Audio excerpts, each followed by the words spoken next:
GS Hindi classes में मैं आप सभी का स्वागत करता हूं। मैथिली टेस्ट सीरीज ये सेकंड ग्रेड हिंदी के लिए है। इसमें दो प्रकार के टेस्ट हैं, एक तो हाफ टेस्ट और एक फुल टेस्ट। हाफ टेस्ट है उसमें 75 क्वेश्चंस हैं, जैसा कि ये टेस्ट है वो हाफ टेस्ट है पहला, इसमें 75 प्रश्न है। और फुल टेस्ट है उसमें 150 प्रश्न है। पूरे सिलेबस को 18 टेस्ट में पूरा किया गया है। ये पूर्णतः पाठ्यक्रम पर आधारित है। इसमें जो भटकाव है कि हम क्या पढ़ें क्या नहीं पढ़ें, उस कमी को देखते हुए इस टेस्ट सीरीज का निर्माण किया गया है। फर्स्ट ग्रेड के लिए राधिका टेस्ट सीरीज, जिसका सॉल्यूशन भी आपने देखा था फर्स्ट पेपर का यूट्यूब पर, जिन्होंने नहीं देखा है वो देख लें। ये सेकंड ग्रेड में व्याकरण का वेटेज होने के कारण उस पर आधारित है और वो साहित्य पर आधारित है। ये दोनों में थोड़ा सा अंतर है, यानी जिस तरह से प्रश्न ज्यादा जिसमें से आते हैं उसको ज्यादा वरीयता दी गई है, उसको ज्यादा वेटेज दिया गया है। तो ये देखिए टेस्ट सीरीज का सॉल्यूशन, इसमें इस पार्ट में हम 1 से लेकर के 40 तक प्रश्नों का सॉल्यूशन देख सकेंगे। सॉल्यूशन देखने में आपको ये ध्यान रखना है कि सॉल्यूशन है वो इंपॉर्टेंट है, प्रश्न इंपॉर्टेंट नहीं है। 2, 3, 5 ऐसे आप देखोगे कि ये कोई पेपर है क्या, लेकिन सॉल्यूशन अगर आप देखोगे तो आपको वाकई लगेगा कि प्रश्न आ सकते हैं और पहले आए भी हैं। पिछली बार सेकंड ग्रेड के लिए भी टेस्ट सीरीज जो चली थी वो काफी फेमस रही। कुछ स्टूडेंट हैं उन्होंने केवल टेस्ट सीरीज से तैयारी की और सफलता प्राप्त की। तो ये देखिए अपन बीच में ऐसी बातें हैं वो करते रहेंगे, लेकिन ये व्याकरण की टेस्ट सीरीज है, उसमें वर्ण टॉपिक है वो किसी पाठ्यक्रम में है, तो उसमें सेकंड ग्रेड भी है और रीट भी है। तो ये वैसे सभी जो कॉम्पिटिशन है सामान्य हिंदी के, उसके लिए उपयोगी है ये पूरा। तो आप जरूर इस सॉल्यूशन को पूरा देखें, और देखें ही नहीं बल्कि लिखें और उसको बार बार पढ़ें। इसमें दाएं बाएं भी बहुत कुछ बताया गया है। तो पहला प्रश्न देखिए आप, वर्ण के संबंध में असंगत कथन है। लघुत्तम, ये लघुत्तम सही है। देखो यहां व्याकरण की बात कर रहे हैं हमें, तो व्याकरण की करेंगे। एक लघुत्तम होता है ये लघु जोड़ उत्तम, ये जो आप गणित में पढ़ते हो वो लघुत्तम है। और ये लघुत्तम, लघुतर, लघुत्तम यानी सबसे छोटी। वाग ध्वनि को वर्ण कहते हैं, वर्णन नहीं, वर्ण कहते हैं। वर्ण अखंड होते हैं, स्वरों का उच्चारण स्वतंत्रता से होता है, ये सही है। व्यंजन स्वरों के उच्चारण में सहायक होते हैं। तो ये सामान्य प्रश्न था कि स्वर है वो व्यंजन के उच्चारण में सहायक होते हैं, न कि व्यंजन। तो इसमें उत्तर है वो चौथा हो जाएगा। प्रश्न कुछ नहीं है, लेकिन इसमें जो कुछ बातें हैं वो आप थोड़ी सी लिख लें। एक तो ये लिख लो, ध्वनि के लिखित रूप को वर्ण कहते हैं। जैसे मैं कहूंगा ए, फिर उसको लिख दूंगा तो ये ए वर्ण है। या हम ये कह सकते हैं कि हमारे मुख से निश्रित वो अखंड ध्वनि जिसका लिपि चिन्ह उपलब्ध हो, उसे हम वर्ण कहते हैं। हर किसी ध्वनि को वर्ण नहीं कहा जा सकता। वर्ण को ध्वनि चिन्ह भी कहते हैं। ये ध्वनि चिन्ह है वर्ण। वर्ण उस मूल ध्वनि को कहते हैं जिसके और अधिक खंड नहीं किए जा सकते। जैसे ये देखिए आप, ये क, तो ये जो है वो वर्ण नहीं है, इसको कामता प्रसाद गुरु ने अक्षर कहा है और इसमें हल्का निशान लगा देंगे, अब इसके टुकड़े नहीं हो सकते, इसलिए ये क्या है, वर्ण है। व्याकरणिक दृष्टि से ये वर्ण है।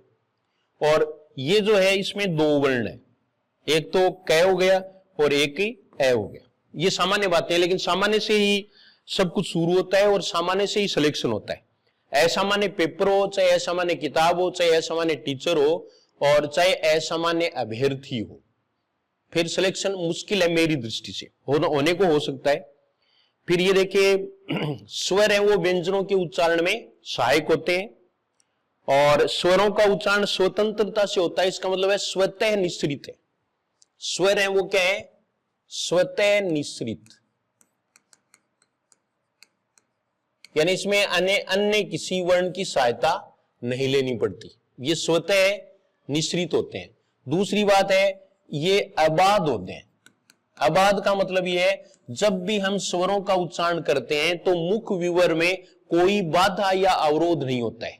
जैसे मैं उच्चारण करूंगा ए, तो बीच में जीवा ने कहीं भी सांस को नहीं रोका है, और मैं जो उच्चारण करूंगा चे, तो जीवा ने श्वास को रोका है। ये दो ही प्रकार की ध्वनियां होती हैं। मौलिक रूप से ध्वनियां दो प्रकार की होती हैं। ये असिस्टेंट प्रोफेसर में प्रश्न पूछा हुआ है पहले का, कि हिंदी में मूलतः ध्वनियों के प्रकार होते हैं। तो मूलतः ध्वनियों के दो ही प्रकार होते हैं, एक तो वो जिसमें बाधा नहीं होती, वो स्वर ध्वनि है। एक वो जिसमें बाधा होती है, जो सहबाद होते हैं, वो व्यंजन ध्वनि। तो स्वर ध्वनि और व्यंजन ध्वनि। अब एक जो प्रश्न है वो काफी विवादास्पद है कि आखिर हिंदी में वर्णों की संख्या कितनी है।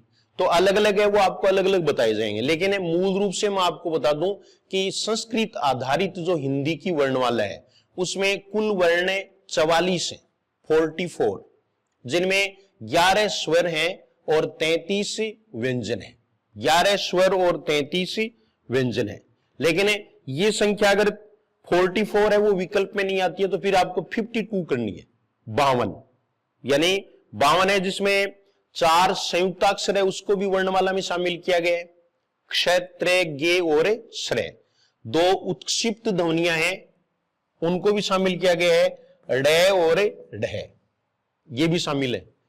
और एक अनुस्वार और विसर्ग को भी वर्ण माना गया है, यानी वर्ण ध्वनि माना गया है। ये मान लो आप, वर्ण ध्वनि माना गया। तो इस प्रकार से ये संख्या है वो 52 हो जाती है। ये संख्या 52 हो जाएगी। तो क्षत्र के 4 हो गए, तो 44 और 4 48, ड और ढ 50, अनुस्वार और विसर्ग 52। इसलिए दो ही उत्तर इसमें मेरी दृष्टि से ये सही है। हालांकि 11वीं की जो किताब है एनसीईआरटी की, उसमें साफ साफ लिखा है कि हिंदी वर्णमाला में वर्णों की संख्या 46 होती है, 46। उसमें 44 तो ये हैं और 2 हैं वो ड और ढ है। तो वो एक अलग बात है, इसका मतलब प्रश्न नहीं आ सकता, और अगर आएगा तो वो कोई प्रभावित नहीं करेगा क्योंकि वो डिलीट हो जाएगा। इसलिए आपको इस समस्या से उबरना है कि हमें वर्णों के बारे में जानना है, वर्णों की संख्या के बारे में नहीं। अगर प्रश्न आता है तो मैंने आपको बता दिया, पहला उत्तर है वो 44 होगा, दूसरा उत्तर है वो 52 होगा, तीसरा उत्तर है वो 46 होगा। ये इसमें उत्तर हो सकते हैं। तो ये देखिए, वर्ण है वो भी 2 प्रकार के होते हैं, एक तो स्वर और एक ही व्यंजन। और ये एक कुछ जो मूल किताब में उसमें से प्रश्न उठाते हैं, तो आपको यह भी ध्यान रखना है कि इस टेस्ट सीरीज में उन प्रामाणिक पुस्तकों का विशेष रूप से ध्यान रखा गया है। व्याकरण में ये एक महत्वपूर्ण भूमिका अदा करती हैं पुस्तकें। जैसा कि आपने रीट में देखा कितने प्रश्न डिलीट हुए, फर्स्ट ग्रेड में कितने प्रश्न डिलीट हुए, तो वो प्रश्न है वो कहीं न कहीं से उठाए गए और उसके बाद में दूसरी किताबों में दूसरा उत्तर पाया गया। लेकिन हमें प्रामाणिक जो पुस्तकें हैं उनके उत्तर ही मानने हैं। तो उच्चारण है उसके भी 2 तत्व होते हैं। ये जैसे हमने कहीं नहीं पढ़ा कि उच्चारण के प्रमुख तत्व होते हैं, तो ये 2 होते हैं, और वो वही बात है, स्वर और व्यंजन। ये उच्चारण के 2 प्रमुख तत्व माने जाते हैं। तो ये देखिए आप इसमें कि स्वर और व्यंजन के रूप में हमारी जो वर्णमाला है वो हमें ध्यान रखना है। और वर्ण समुदाय को, यानी व्यवस्थित वर्ण समुदाय को वर्णमाला कहते हैं। कोई भी भाषा है उसकी अपनी एक व्यवस्थित वर्णमाला होती है और उसकी एक लिपि भी होती है। जैसे हिंदी की लिपि है वो देवनागरी लिपि है, तो इसमें जो ये चिन्ह है वो किसमें है, देवनागरी लिपि में। तो ये अब ध्वनि और वर्ण में अगर हम अंतर करेंगे तो जैसे एक शब्द है, ये देखो INCH और इधर है ये इंच। इसमें अगर आप देखोगे तो यहां ध्वनि में कोई परिवर्तन नहीं है। इसको भी मैं क्या बोलूंगा, इंच, इसको भी क्या बोलूंगा, इंच। लेकिन वर्ण में अंतर है। वर्ण में देखो यहां वर्ण INCH है, ये ई और च है, इसलिए वर्ण को लेकर के अंतर है और ध्वनि को लेकर के अंतर नहीं है। तो अब आप समझ गए होंगे वर्ण और ध्वनि में अंतर। लेकिन ये कोई खास बात नहीं है। वर्ण है वो हमारे सिलेबस में है, उसमें विशेष रूप से वर्गीकरण पर प्रश्न आएगा जो आगे का प्रश्न है। लेकिन पृष्ठभूमि पर हमेशा ध्यान रखना चाहिए, कई बार पृष्ठभूमि पर ही प्रश्न पूछ लेते हैं। उत्पत्ति के आधार पर स्वरों के भेद होते हैं, ये दूसरा प्रश्न है। ये दूसरा प्रश्न देखिए, उत्पत्ति के अनुसार स्वरों के भेद होते हैं। तो उत्पत्ति के आधार पर भी स्वरों के दो भेद होते हैं, यानी यहां उत्पत्ति को हम रचना कह सकते हैं, रचना के आधार यानी कैसे बने। तो मूल स्वर और संधि स्वर, ये दो भेद होते हैं। कुछ है ना वो मूल स्वर और दीर्घ स्वर ऐसे भी इसका करते हैं, कुछ है वो मूल स्वर और संयुक्त स्वर भी करते हैं। लेकिन कामता प्रसाद गुरु के व्याकरण में ये दो भेद हैं, मूल स्वर और संधि स्वर। तो मूल स्वर है वो हिंदी में 4 हैं, ए, ई, उ, री, ये मूल स्वर है। संधि स्वर है, इसको 2 भागों में बांटा गया है, एक तो दीर्घ स्वर और एक संयुक्त स्वर। यानी ये वर्गीकरण है वो संतोषजनक है। दीर्घ स्वर है वो ए का यानी समान स्वरों से जिसका निर्माण हुआ, ए और ए से तो आ बना, ई और ई से बड़ी ई बनी दीर्घ ई, उ और उ से दीर्घ उ। री दीर्घ भी होती है लेकिन हिंदी में नहीं है, ये संस्कृत में ही है, इसलिए यहां हम इसको शामिल नहीं करेंगे। संयुक्त स्वर है वो ए हो गया, आई, ओ और औ, ये है वो संयुक्त स्वर है जो भिन्न भिन्न स्वरों से बने हैं, भिन्न भिन्न स्वरों से बने। जैसे ये जो ए है वो किससे बना, ए या आ, ए या आ है वो सब में है, ए या आ। ये पढ़ते हुए आपको कई साल हो गए होंगे कईयों को। ये देखिए आप, अब इसके बाद में ए या आ में ई जोड़ दें तो ए बनेगा, उ जोड़ दें तो ओ बनेगा, ए और आई जोड़ दें तो आई बनेगा, ओ जोड़ आई जोड़ औ जोड़ दें तो औ बनेगा। ये संयुक्त स्वर है जो भिन्न भिन्न स्वरों से बने हैं। भिन्न स्वर का मतलब विजातीय, ये विजातीय है। तो ये विजातीय स्वरों से इसका निर्माण होता है, विजातीय स्वरों से। यानी दीर्घ स्वर है वो सजातीय है और सजातीय स्वर है वो 3 जोड़े हैं। 3 जोड़े कौन से हो गए, ए और आ का जोड़ा है, छोटी ई और बड़ी ई का जोड़ा है, छोटा ऊ और बड़े ऊ का जोड़ा है। ये समान स्वर होते हैं। ए और आई है वो समान स्वर नहीं होते, ओ और औ भी समान स्वर नहीं होते। तो ये इनको सजातीय स्वर कहते हैं, इनको सवर्ण कहते हैं। और बाकी के हैं वो अवर्ण है। ये सवर्ण का विलोम है वो क्या होता है, अवर्ण होता है। ठीक है, तो इस प्रकार से आपको ध्यान में रखना है। और उच्चारण के, ये देखो आपको ये ध्यान रखना है उत्पत्ति के आधार पर, उच्चारण के कालमान के आधार पर। उच्चारण का कालमान किसको कहते हैं, मात्रा को। उच्चारण के कालमान के आधार पर भी स्वरों के 2 भेद होते हैं, लघु और गुरु, लघु और गुरु। तो ये जो मूल स्वर है ये तो है लघु, और अन्य जितने भी बच गए संधि स्वर है वो है गुरु। ठीक है, एक तीसरा है वो भी इसमें मानते हैं। आज तक हिंदी में कोई प्रश्न पूछा तो है नहीं, लेकिन ये होता है प्लुत। ये देखो आप, प्लुत जिसमें 3 मात्रा काल का समय उच्चारण में लगता है, जैसे ओम। ये देखिए आप,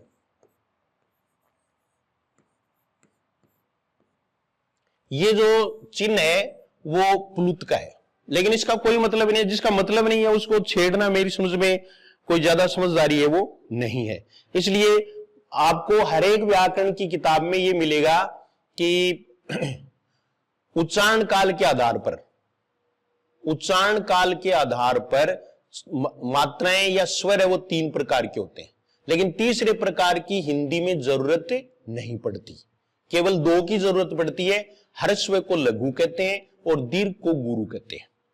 तो ये और वर्णों के बारे में प्रारंभिक रूप से पृष्ठभूमि के आधार पर आपको बताया। अब यहां विभाजन पर, वर्गीकरण पर प्रश्न है। उच्चारण के आधार पर स्वर के भेद होते हैं, हम भेद ही पढ़ रहे हैं। उच्चारण के आधार पर स्वर के भेद, यानी ये क्या है, उच्चारण। तो उच्चारण के आधार पर स्वर के भेद हैं वो भी 2 होते हैं। उच्चारण करते समय हम कुछ स्वर ऐसे हैं जिनमें मुख के साथ में नासिका का उपयोग भी करते हैं, और कुछ ऐसे हैं जिनका उच्चारण केवल नासिका से होता है। इस प्रकार से इसमें 2 प्रकार के स्वर हो गए। एक तो अनुनासिक, अनुनासिक का मतलब है ऐसे स्वर जिनमें चंद्र बिंदु हो। ये देखिए आप, ये चंद्र बिंदु वाले हैं वो अनुनासिक हैं, इसको इस सानुनासिक कह देते हैं। एक ही बात है, से जोड़ देंगे। और एक होता है निरनुनासिक, इनको मौखिक स्वर भी कहते हैं।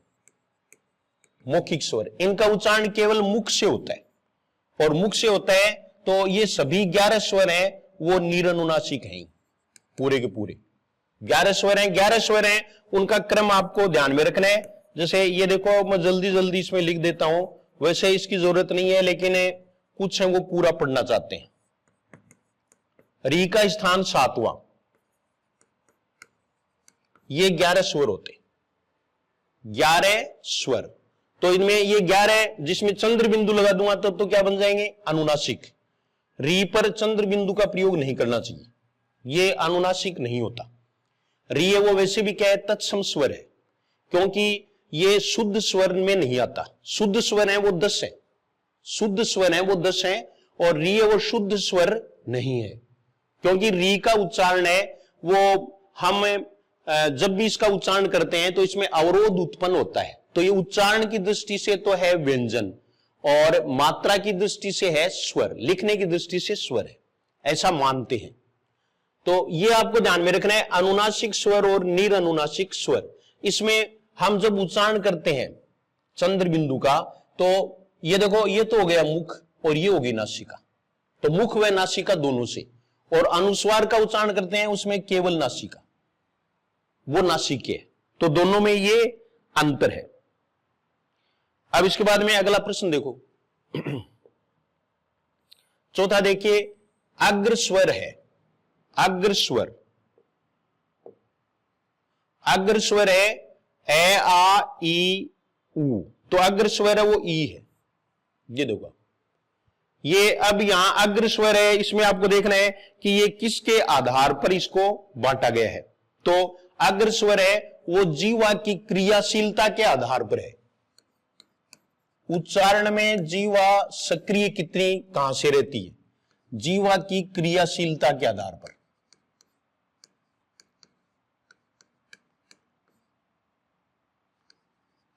क्रियाशीलता के आधार पर ये 3 भेद होते हैं। एक तो हो ही गया अग्रस्वर, दूसरा है मध्यम स्वर या मध्य स्वर, और तीसरा है पश्च स्वर, पश्च स्वर। ये देखिए, जिसमें उच्चारण करने में जीवा आगे से सक्रिय रहती है, आगे का भाग सक्रिय रहता है, वो अग्रस्वर है। तो अग्रस्वर है उसमें ये 4 स्वर हैं, ई ए आई। हालांकि इसमें री को भी ले सकते हैं, री को हमें छोड़ेंगे, वर्गीकरण में री को नहीं लेना चाहिए। री है वो भी अग्रस्वर है वैसे। मध्य स्वर है वो है ए क्या है? मध्य स्वर।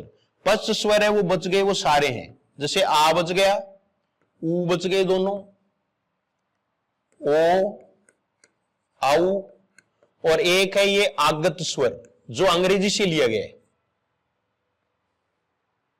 जो जिसको हम छोटा ओ कह सकते हैं। यानी ये जो ध्वनि है, ये देखो, एक बार पीटीटी में प्रश्न पूछा हुआ है, ये आ और ओ के बीच की ध्वनि है, आ, जैसे डॉक्टर, तो उसमें अंग्रेजी के शब्दों में ही इसका प्रयोग होता है, और ये आगत स्वर है, लेकिन है ये पश्च स्वर। अब इसका अगर आप उच्चारण करोगे तो जीवा का अगला भाग है वो सक्रिय रहेगा। जैसे मैं उच्चारण करूंगा ई, तो जीवा है उसमें और हलचल है वो आगे के पार्ट में होगी, और जब मैं उच्चारण करूंगा ए तो पिछले पार्ट में होगी, और जब मैं उच्चारण करूंगा आ तो पिछले पार्ट में होगी। इसलिए इनको जीवा की सक्रियता के आधार पर 3 भागों में बांटा गया है। लेकिन अब इसको परीक्षा में याद कैसे रखें, ये एक बड़ा चैलेंज है। जैसे आज तो हमने रट लिया, लेकिन परीक्षा में याद रहना है, वही तो हमारा रिजल्ट है। और उसके लिए आप क्या करोगे कि यहां एक चीज ध्यान में रखनी है, जैसे आजकल समाज में स्त्रियां हैं वो अधिक प्रगति कर रही हैं, स्त्रियां आगे हैं या पुरुष। तो आज का जो आधुनिक युग में मेरा जो उत्तर है, या एक सामान्य व्यक्ति का उत्तर है, वो है स्त्रियां आगे हैं। यानी पढ़ाई में आगे बढ़ रही हैं, नौकरियों में आगे बढ़ रही हैं, सब में आगे हैं, मालकाई में आगे बढ़ रही हैं। ये देखो आप, सब चीजों में, राजनीति में आगे बढ़ रही हैं। तो ये आगे बढ़ रही हैं, इसका मतलब आगे हैं वो स्त्रियां हैं। तो ये देखिए आप ई, ये जो है वो स्त्रीलिंग स्वर है, और री है वो भी स्त्रीलिंग स्वर है। तो ये स्त्रीलिंग स्वर है, तो ये अग्र स्वर हो गए। ठीक है, ए को आपको याद रखना है, मध्य में सबके क्या होता है, ए ही होता है, और बच गई वो पश्च, पीछे रह गई। पश्च मानी पीछे, अग्र का विलोम क्या होता है, पश्च होता है। तो अग्र स्वर और पश्च स्वर है, वो आप इस तरह से ध्यान में रख सकते हैं। अब अगला प्रश्न देखो, वृत्तमुखी स्वर है, वृत्तमुखी को गोलाकार भी कह देते हैं।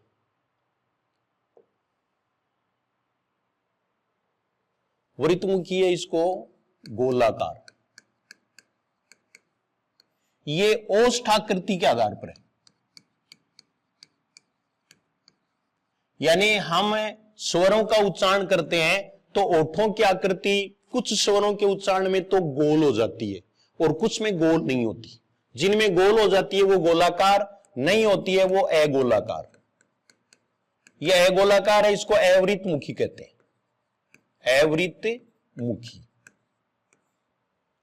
ठीक है, तो इसमें वृत्तमुखी स्वर है, तो वृत्तमुखी ये देखो, आप उच्चारण करके देख लो चाहे आप, इसमें ऊ आएगा, चौथा आएगा। ठीक है, तो ये देखो आप, ये वृत्तमुखी स्वर है, वो होते हैं दोनों ऊ, ओ और औ, और बच गए वो सारे के सारे क्या है, अवृत्तमुखी, जिनमें चाहे कुछ भी हो लेकिन ओठों की आकृति है वो गोल नहीं होती। बस इतना आपको ध्यान में रखना है। अगला प्रश्न देखो, संवृत्त स्वर है, प्रत्येक के आधार पर एक एक प्रश्न दिया गया है और स्वरों के भेद को पूरी तरह से क्लियर करने का प्रयास किया गया है। संवृत्त का अर्थ याद रखना चाहिए, संवृत्त मानी बंद, ये ध्यान रखो आप। ठीक है ना, इसका मतलब है कि ये मुख आकृति के आधार पर, यानी कुछ स्वर ऐसे होते हैं जिनके उच्चारण में हमें मुख अधिक खोलते हैं और कुछ में कम खुलता है। तो जिनमें कम खुलता है वो समृत स्वर है, वो समृत हो गए। इसका मतलब ये क्या है, ये मुख आकृति के आधार पर है, या फिर कितनी मात्रा में मुख खुलता है, मुख खुलने के आधार पर। तो ये देखिए, ये चार है, इसमें समृत स्वर, अर्ध समृत स्वर, विवृत स्वर, अर्ध विवृत स्वर, अर्ध विवृत स्वर, ये चार भेद हो गए। ये देखो अब समृत स्वर में बंद की बात है, तो बंद में देखो दोनों ई आएंगे, दोनों ऊ आएंगे, ये समृत स्वर है। इसको आप ऐसे भी आ सकते हो, समृत मानी बंद, तो घर में बंद है, तो ये हमने स्त्री मानी थी, तो आदि ई ए आई।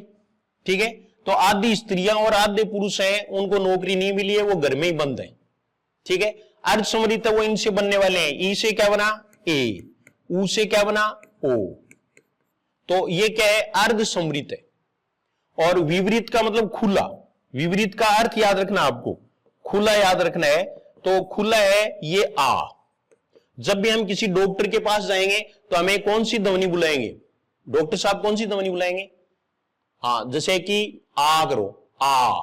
हम किसी बच्चे को टेबलेट देंगे तो पूरा मुख खुल जाए, उससे क्या कहेंगे कि आ कर, तो आ में पूरा मुख खुल जाता है। तो सबसे अधिक मुख है वो आ की ध्वनि में के उच्चारण में खुलता है। और इसके बाद में अर्ध विपरीत है, वो देखो ए हो गया, आई हो गया और औ हो गया, ये अर्ध विपरीत है। इस प्रकार से समृत, अर्ध समृत, विपरीत और अर्ध विपरीत स्वर हो गए। ये बहुत इंपॉर्टेंट है, प्रश्न पूछने पर ये, और मार्जिनल क्वेश्चन भी होता है। तो यहां यह भी होता है कि कौन से स्वर के उच्चारण में सर्वाधिक मुख खुलता है, तो किसमें, आ में। अब ये एक बात और है कि सबसे कम किसमें खुलता है, कम खुलने में मैं आपको बताऊं बड़ा ऊ, जैसे हम उच्चारण करेंगे ना ऊ, इससे अधिक अगर मुंह बंद हो जाएगा तो आवाज निकलेगी नहीं। इसलिए बड़ी ई और बड़े ऊ को स्टैंडर्ड वोवेल कहते हैं, यानी मानक स्वर। मानक स्वर का मतलब होता है कि फिर उसके बाद में फिर व्यंजन का ही उच्चारण हो सकता है, फिर स्वर का उच्चारण नहीं हो सकता, तो इन्हें मानक स्वर भी कहा जाता है। अब एक ही आ जाए कि अर्ध समृत में भी कम खुलता है आधा, और अर्ध विवरित में भी आधा खुलता है, लेकिन फिर भी मैं आपको बता दूं कि अर्ध विवरित है उसमें अर्ध समृत से मुख अधिक खुलता है, तो इनमें सबसे कम खुलेगा ये एक नंबर पर कम है, कम की दृष्टि से है, या हम ये उल्टा मान सकते हैं, ये 4 नंबर पर है, ये 3 नंबर पर है, ये 1 नंबर पर है, ये 2 नंबर पर है। सबसे ज्यादा मुख खुलेगा आ में, उससे कम अर्ध विवरित में, उससे कम अर्ध समृत में, सबसे कम समृत में। तो ये प्रश्न है वो दूसरे प्रकार से भी पूछ लेते हैं कि किसके उच्चारण में, कौन से स्वर के उच्चारण में मुख सर्वाधिक खुलता है, कौन से स्वर के उच्चारण में मुख सबसे कम खुलता है। ये अपने ऊपर ही पूरे आधारित हैं, ज्यादा रटने की इसमें आपको जरूरत नहीं है, अर्थ याद रखने की जरूरत है। अर्थ है वो आप याद रखें कि समृत का अर्थ बंद और विपरीत का मतलब खुला, और ये आपको सिस्टम मैंने बता दिया। 7वां प्रश्न देखो, व्यंजन वर्गीकरण के मुख्यतः आधार होते हैं। तो व्यंजन वर्गीकरण के मुख्यतः 2 आधार होते हैं, 2 आधार है। एक तो है उच्चारण प्रियतन और एक है उच्चारण स्थान, ये 2 है। उच्चारण प्रियतन के आधार पर और उच्चारण ये ऊ है उच्चारण स्थान के आधार पर, ये 2 व्यंजन वर्गीकरण के आधार है जिनमें हम अलग अलग मानते हैं। जैसे उच्चारण प्रियतन है उसमें हमें स्पर्श व्यंजन है, लुंठित है, ये उच्चारण प्रियतन में लेंगे। फिर उच्चारण स्थान है उसमें कि वो तालव्य है, कंठे है, ओष्ठे है, ये किस में आएंगे, ये उच्चारण स्थान में आएंगे। तो यहां इतना ही पर्याप्त है, उच्चारण स्थान ये 2 हो गए। फिर अगला प्रश्न देखो, स्पर्श व्यंजन वाला विकल्प है। स्पर्श व्यंजन वाला देखो, व्यंजनों को मुख्यतः हम 3 भागों में बांटते हैं सामान्यतः। एक तो स्पर्श व्यंजन, स्पर्श व्यंजन है वो कैसे मैं तक होता है, इसमें भी अलग अलग डिस्प्यूट है। अगर आप कुछ किताबें देखोगे तो उसमें क्योंकि यहां एक दूसरा नाम भी है और प्रश्न भी आया हुआ है सेकंड ग्रेड में, ये भी मैं आपको बता देता हूं। तो आपको क्या छोड़ना है इसमें से, ये आपको ध्यान में रखना पड़ेगा, कैसे मैं तक होगे। लेकिन इसमें आपको ये ध्यान रखना है कि एक तो ये पंचम वर्ण है, इनको नासिके भी कहा गया है, इसलिए ये उत्तर हो भी सकता है और नहीं भी। अभी मैं आपको समझाऊंगा कि आपको उत्तर कैसे करना है, क्योंकि इनकी संख्या 25 है, 25। कैसे मैं तक हम 25 लेते हैं, ढे और ढे को डे और ढे का ही विकृत रूप मान लेते हैं, तो ये कितने हो गए, 25 हो गए। लेकिन इसके बाद में ये देखिए आप, ये तो स्पर्श व्यंजन में आ गए ना। दूसरा देखो, ये स्पर्श व्यंजन है ही, स्पर्श व्यंजन वाला विकल्प है, ये हो गया। अब आप ये कह सकते हैं कि इसको क्यों नहीं माना, तो ये क्या है, स्पर्श संघर्षी है, स्पर्श संघर्षी। इसमें उच्चारण करते समय स्पर्श भी होता है और संघर्ष भी होता है, इसलिए ये स्पर्श संघर्षी है। इनका अलग हो गया, ये अंतस्थ है और ये ऊष्म है, ऊष्म भी है और ये संघर्षी भी है। ये पूछा हुआ प्रश्न है संघर्षी। संघर्ष का मतलब होता है घर्षण। जब भी हम इनका उच्चारण करते हैं तो मुख विवर में, हमारे मुख में घर्षण होता है। जैसे हम उच्चारण करेंगे शय, तो घर्षण होगा, तो ये क्या है, ये संघर्षी है। इनके अलग अलग नाम हो गए, तो इसमें चय वर्ग को शामिल नहीं करते, एक तो ये बात है स्पर्श व्यंजन में। अगर यह आ जाए ना कि जैसे निम्नलिखित में से स्पर्श व्यंजन नहीं है, तो आपको पहला जो है वो छोड़ना है चय छय जय झय को, यह आपको सबसे पहले छोड़ना है। और दूसरे नंबर पर आपको छोड़ना है पंचम वर्ण को, पंचम वर्ण। इस प्रकार से शुद्ध जो स्पर्श व्यंजन है वो देखिए आप, ये कितने हो गए, 4 तो ये हो गए, 5 पंचम वर्ण हो गए, तो 9 कम कर दो, 9 कम कर देंगे तो 16 होगी। इनकी संख्या देखो अलग अलग है, 16 होगी, या फिर 25 होगी। ठीक है, तो इसमें स्पर्श व्यंजन में आपको ये ध्यान रखना पड़ेगा कि अगर यह आ जाए स्पर्श व्यंजनों की संख्या होती है, कामता प्रसाद गुरु की किताब में दिखा देंगे 25 दे रखे हैं, तो उत्तर पहला 25 ही करना है। लेकिन 25 अगर नहीं आए तो 16 है, और 16 कैसे होगा ये आपको मैंने बता दिया, च छ ज झ, 4 तो ये हो गए और 5 हो गए पंचम वर्ण, इसलिए 9 कम करेंगे 25 में से तो 16 बचेंगे। ये आपको ध्यान में रखना है। ठीक है, तो 1 नंबर पर छोड़ने वाला ध्यान में रखना है। इसमें 1 नंबर पर च छ ज झ को छोड़ेंगे, दूसरे नंबर पर पंचम वर्णों को छोड़ेंगे, क्योंकि पंचम वर्ण है वो नासिके भी होते हैं तो इनका दूसरा नाम भी है, बाकी अन्य है उनका तो दूसरा नाम है ही नहीं बेचनों का, इसलिए वो तो स्पर्श व्यंजन बने रहेंगे। तो ये चीज है वो आपको ध्यान में रखनी है। अब ये और वह हैं, ये संघर्षहीन व्यंजन भी कहलाते हैं और इनको अर्ध स्वर भी कहते हैं। ये और वह, इनमें सबसे कम संघर्ष होता है। ठीक है, ये रेलवे में देखो ये बहुत इंपॉर्टेंट है, इसमें रे है, ये प्रकंपित ध्वनि है। प्रकंपित का मतलब है लुंठित ध्वनि है, लुंठित का मतलब है लुढ़कने वाली ध्वनि है। तो रे का उच्चारण करेंगे तो जीवा नहीं लुढ़केगी, जीवा पर ध्वनि लुढ़कती है, ये प्रश्न पूछा हुआ है, जीवा पर ध्वनि लुढ़केगी। जैसे हम उच्चारण करेंगे रे, हम भी अगर कहीं से फिसलेंगे तो हमारे मुख से क्या निकलेगी, कौन सी ध्वनि निकलेगी, अरे रे रे रे रे निकलेगी। इसलिए रे को फिसलने वाली ध्वनि कहते हैं, लुंठित ध्वनि कहते हैं, और जीवा में कंपन होता है इसलिए इसको प्रकंपित ध्वनि भी कहते हैं। और लय है, इसको पार्श्विक ध्वनि कहते हैं। लय को क्या कहते हैं, पार्श्विक। पार्श्व मानी बगल। जब भी हम लय का उच्चारण करते हैं तो जीवा बीच से ऊपर उठ करके हवा यानी श्वास निकलने के लिए रास्ता बनाती है, इसलिए इसको पार्श्विक कहते हैं। जैसे हम उच्चारण करेंगे लय तो जीवा वो ऐसे मुड़ गई और बीच में से पार्श्व बना लिया, दोनों ओर से पार्श्व बनेंगे, इसलिए इसको क्या कहते हैं, पार्श्विक कहते हैं। तो लय है वो पार्श्विक है। वैसे अगर ये आ जाए तो ये चारों ही अर्ध स्वर हैं संस्कृत में, लेकिन हिंदी में ये और वे को सेमी वोविल माना जाता है, यानी अर्ध स्वर माना जाता है। तो ये अर्ध स्वर है वो आपको ध्यान में रखना है, अर्ध स्वर वाली बात है वो आपको ध्यान में रख लिए। और नासिक के व्यंजन है वो ङे ये ने ने में, ङे,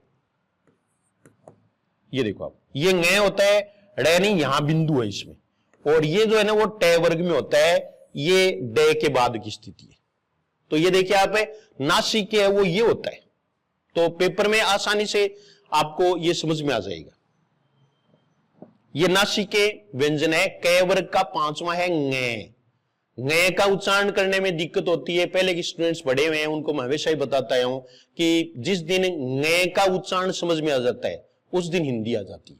तो ये नहीं है, ने नहीं है, मैं नहीं है, णे नहीं है, बल्कि ये ङे है। जैसे कंगन या कंगना, अंग, संग, गंगा, ये सब है इनमें ङे का उच्चारण। तो ङे का उच्चारण करना अपने आप में बड़ा चैलेंज है, वैसे कोई खास बात नहीं है। तो ङे का उच्चारण जब भी आप टेंशन में आ जाएं तो इसका उच्चारण कर लो, टेंशन गायब, ये देखिए आप, स्ट्रेस गायब, डिप्रेशन गायब। इसलिए ज्यादातर जो मंत्र होते हैं उनमें इसका उच्चारण किया गया, जैसे हिंग हिंग हिंग हनु, तो ये देखिए आप ङे का उच्चारण। तो ङे का उच्चारण है वो आपको, और वैसे प्रैक्टिकली ऐसे मैंने आपको बता दिया, ध्यान में रखना है, परीक्षा से इसका कोई ज्यादा मतलब नहीं है। अगला प्रश्न देखो, 9 का प्रश्न, उत्क्षिप्त व्यंजन है, ये प्रश्न पूछ सकते हैं। उत्क्षिप्त व्यंजन, हम उच्चारण प्रियतन के आधार पर व्यंजनों का वर्गीकरण देख रहे हैं, उच्चारण प्रियतन के आधार पर है। तो ये ढ है, उत्क्षिप्त व्यंजन है वो 2 होते हैं, एक ढ और एक ढ। ढ का मतलब RH, ये DH नहीं, और ढ का मतलब R, ये देखिए आप, ढ और ढ, इनका आपको ध्यान रखना है। ढ और ढ का उच्चारण है वो हिंदी में होता है, हिंदी के शब्दों में होता है, तद्भव शब्दों में होता है, संस्कृत शब्दों में नहीं होता, ये आपको याद रखना है। ढ का उच्चारण कईयों में होता है तो भी आपको यही ध्यान में रखना है कि नहीं होता। ढ और ढ का उच्चारण है वो केवल हिंदी में होता है, तद्भव शब्दों में होता है या देशज शब्दों में होता है। तो ये आपको एक क्लू और मिल गया, जो आगे हमें यही टॉपिक है वो ले रहे हैं इसके बाद में, तो वहां देखेंगे। तो उत्क्षिप्त व्यंजन है, रे आपको बता दिया ये लुंठित है, लुंठित या प्रकंपित, और लय है ये पार्श्विक बताया। पेपर की डिजाइन है वो अपने हिसाब से की गई है, सब चीजें आ जाए। वह है वो दंतोष्ट है, वह है, इसको अर्धस्वर में ले लो, अर्धस्वरियां, अर्धस्वर, ये भी अर्धस्वर होता है। तो ये हम व्यंजनों का वर्गीकरण पढ़ रहे हैं, वर्गीकरण हमारे सिलेबस में। ढ और ढ में अन्य 3 नाम इसके और भी होते हैं, इसको ताड़न जात भी कहते हैं। ढ और ढ को ताड़न जात ध्वनि, क्योंकि जब भी हम इसका उच्चारण करते हैं तो जीवा फोर्स से हथौड़े की तरह आती है, जैसे ढ, इसलिए इसको ताड़न जात कहते हैं। इसको द्विस्पृष्ट भी कहते हैं, क्योंकि जब भी हम इनका उच्चारण करते हैं, जैसे उच्चारण किया ढ, तो जीवा है वो 2 बार स्पर्श करेगी, एक बार ऊपर और एक बार नीचे, इसलिए द्विस्पृष्ट भी कहते हैं। और इसका ध्वनि का उच्चारण 2 बार होता है, इसलिए इसको द्विज भी कहते हैं, 2 बार जन्मती है, इनको क्या कहते हैं, द्विज कहते हैं। तो द्विज वाली बात है वो भी आपको ध्यान में रखनी है। और ये ट वर्ग के वर्ण है, ट वर्ग के हैं, क वर्ग के नहीं है, तो ये चीजें आपको ध्यान में रखनी है। अब अगला प्रश्न देखो, अयोगवाय ध्वनियां हैं, हम उच्चारण प्रयत्न के आधार पर व्यंजन ध्वनियों के भेद ले रहे हैं। तो अयोगवा है, अनुस्वार और विसर्ग है, अनुस्वार और विसर्ग। हिंदी में चंद्र बिंदु भी है, लेकिन चंद्र बिंदु है वो स्वतंत्र ध्वनि नहीं है, इसलिए नहीं देते, इसलिए 2 को ही दे देते हैं, अनुस्वार और विसर्ग। इसका मतलब होता है कि बिना ए के इनका उपयोग नहीं किया जा सकता, प्रयोग नहीं किया जा सकता। जैसे आपको अनुस्वार या विसर्ग इसका प्रयोग करना है, तो जैसे ये शब्द आ गया प्रातः है, ये देखिए आप, हो गया ना, या फिर अतः है, तो इसमें स्वर के साथ है, तय में ए है, तय में ए है। अगर हल्का निशान होगा तो कभी भी इनका प्रयोग नहीं हो सकता। अनुस्वार का प्रयोग है वो भी पूरे पर ही होगा, इसलिए ए आदि के योग से ही, ए आदि के योग, इनका योग होने पर ही इनका प्रयोग किया जाता है। तो ये हमेशा स्वर के साथ में होते हैं, स्वर के साथ में। वैसे उच्चारण में आपको ध्यान रखना है अनुस्वार का, ये देखिए आप, देखिए अतः है, इसका बाद में उच्चारण होता है, ठीक है, लेकिन इसका जो उच्चारण है वो देखो आप, ये भी बाद में होता है, और चंद्र बिंदु का साथ में होता है। चंद्र बिंदु में आप ऐसे कर सकते हैं, जैसे इसका उच्चारण हम करेंगे अंग है, इसका उच्चारण क्या करेंगे ए है, और इसका उच्चारण करेंगे ए है। ये देखो, ये बाद में, लेकिन ये बाद में नहीं, ये साथ में। तो चंद्र बिंदु का उच्चारण हमेशा स्वर के साथ में होता है, उच्चारण की बात है, ठीक है। बाकी तीनों का ही प्रयोग है वो स्वर के साथ में होता है, उच्चारण में अंतर है।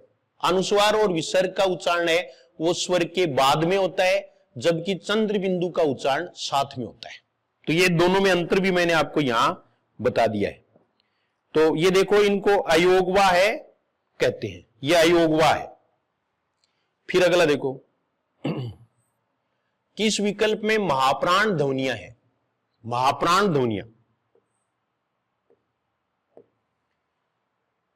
तो ये देखिए, प्राणत्व के आधार पर, या हम ये बात देखें कि श्वास की मात्रा के आधार पर, श्वास मात्रा यानी कितना श्वास है वो उच्चारण में चाहिए, या किस गति से श्वास बाहर निकल रहा है, उसके आधार पर 2 भेद होते हैं, एक अल्प प्राण और एक महाप्राण। अल्प प्राण और महाप्राण।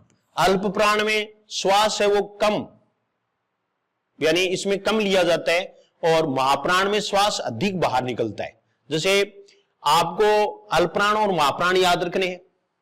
जैसे मैं उच्चारण करूंगा ए, इसमें श्वास है वो कम फोर्स से और कम बाहर निकलेगा, ठीक है।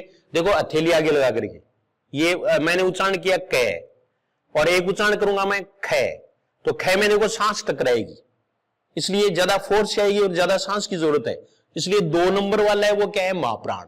तो इसमें आपको कुछ नहीं करना है, इसमें केवल आपको 5 पत्ते ताश के ईमानदारी से बांटने हैं। अल्पप्राण और महाप्राण स्वतः ही अलग हो जाते हैं। तो इसमें ये देखिए, आप पहली ताश इसको दे दो, दूसरी इसको, तीसरी इसको, चौथी इसको, 5वीं इसको, जीता ये, तो मैं तक तो हो ही गया, और मैं तक के बाद में ये रलव है,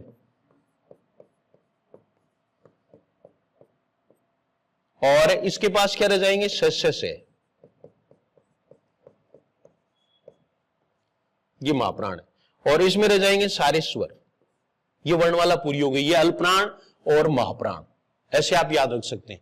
अब कोई पूछ लेना कि जैसे किस विकल्प में महाप्राण ध्वनियां है, तो महाप्राण हमें कौन सी चाहिए, दूसरी और चौथी ध्वनि या से चाहिए। तो दूसरी और चौथी ध्वनि देखो, ख दूसरा है, घ चौथा है, और ये से है, ये होगा, ये महाप्राण ध्वनियां है। और बाकी क्या है, वो क्या है, अल्प प्राण ध्वनियां है। पहला, तीसरा और पांचवा अल्पप्राण होता है। पहले का महाप्राण दूसरा होता है, तीसरे का चौथा होता है, पांचवें का कोई नहीं होता है, केवल हम है लगा के करते हैं।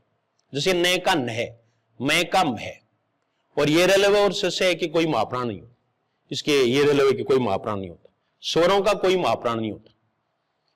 तो ये अल्प प्राण और महाप्राण।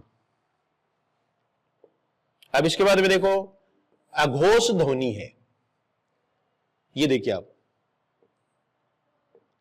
इसमें अगर हम देखें तो ये प्रियतन है ना, वो भी दो प्रकार के होते हैं। एक तो होता है आभ्यंतर प्रियतन, आभ्यंतर स्पर्श व्यंजन वाले वो आभ्यंतर है। एक होता है बाह्य।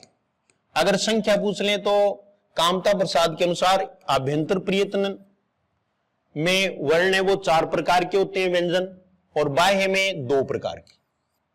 जैसे अल्पप्राण और महाप्राण है, इसमें बाह्य प्रियतन किया जाता है, ये बाह्य प्रियतन के हैं। अघोष और सघोष है, ये भी क्या है, बाह्य प्रियतन के।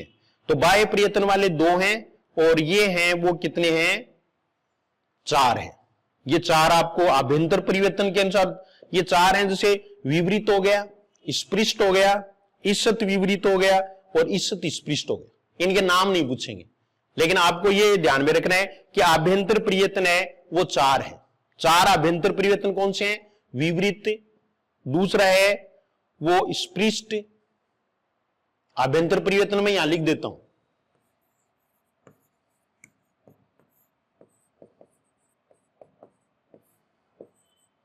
ईषत मानी धीरे, ईषत स्पृष्ट, और ईषत विवरित, ईषत विवरित।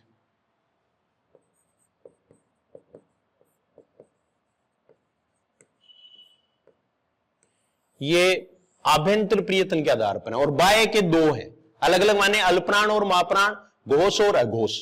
अगर ये दोनों आ जाए तो अल्पप्राण और महाप्राण को मानना है, ये क्योंकि इसके पीछे है वो लॉजिक है, ठीक है। तो ये प्राणत्व के आधार पर इसमें एक चीज है वो आप लिख लें कि महाप्राण और अल्पप्राण ध्वनियां है वो उच्चारण में लगने वाली जो श्वास की मात्रा है उसके आधार पर है। तो इसमें आप एक चीज लिख लें, उच्चारण में वायु प्रक्षेप की दृष्टि से 2 भेद होते हैं। उच्चारण में वायु प्रक्षेप की दृष्टि से 2 भेद होते हैं, अल्पप्राण और महाप्राण। ये अघोष वाला बाद में करेंगे, अल्पप्राण और महाप्राण। ये हो गया अल्पप्राण और महाप्राण के बारे में। एक बार आप फिर सुन सकते हो। इसमें प्राणवायु के आधार पर इसका जो है वो वर्गीकरण किया गया है, और ये बाह्य प्रियतन के आधार पर भी है। ये 2 भेद है, और इसमें अल्पप्राण और महाप्राण होते हैं। पहला अल्पप्राण, दूसरा महाप्राण, तीसरा अल्पप्राण, चौथा महाप्राण, पांचवा अल्पप्राण, ये रेलवे अल्पप्राण, स्वर अल्पप्राण, और से है महाप्राण। ये आपको याद रखना है, और ये सीधा प्रश्न आएगा।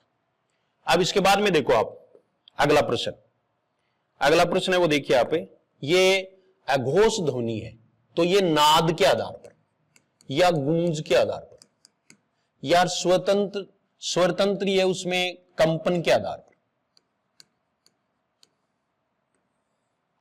इसके 2 भेद होते हैं। एक तो होता है अघोष और एक होता है घोष। ये जो घोष होता है इसको सघोष भी कह देते हैं। इनके भेद हैं वो आपको ध्यान में रखनी है। पहला और दूसरा वर्ण यानी कै खे च छे टे ठे ते थे पे फे, ये अघोष होते हैं। और घोष वाले देखो तीसरा चौथा पांचवा, तीसरा चौथा पांचवा ये घोष होते हैं। तीनों से अघोष है। और तीसरा चौथा पांचवा ये तो मैंने आपको रटवा भी रखा है कईयों को, ये रे लेवे है और सभी स्वर। ये हिंदी सीखने का मूल मंत्र माना जाता है, बीज मंत्र है। तीसरा चौथा पांचवा ये रेलवे है तथा सभी स्वर, ये घोष होते। अब आपको प्रश्न क्या पूछा है, अघोष ध्वनि है, ये नाद के आधार पर है, नाद के आधार पर। घोष में नाद होता है और अघोष में केवल श्वास। अघोष ध्वनि है तो ये तीसरे नंबर की है, ये ध चौथे नंबर का है, ये पांचवें नंबर का है, तो तीसरा चौथा पांचवा हो गया। ये तो क्या है, घोष है, तो ये 2 नंबर का है, तो थ इसमें उत्तर हो जाएगा, 2 नंबर वाला उत्तर होगा। तो अघोष और घोष, घोष में केवल नाद का उपयोग होता है, जबकि अघोष में केवल श्वास का उपयोग होता है। ऐसी कुछ पंक्तियां हैं वो मूल जो व्याकरण की किताबें हैं उनमें से पूछ सकती हैं। तो ये घोष और अघोष। फिर देखो एक सीधा प्रश्न पूछ लिया, स्वर होते हैं, तो स्वर हैं वो क्या होते हैं, घोष होते हैं और अल्पप्राण होते हैं। घोष व अल्पप्राण, ये हम पहले पढ़ चुके, घोष व अल्पप्राण।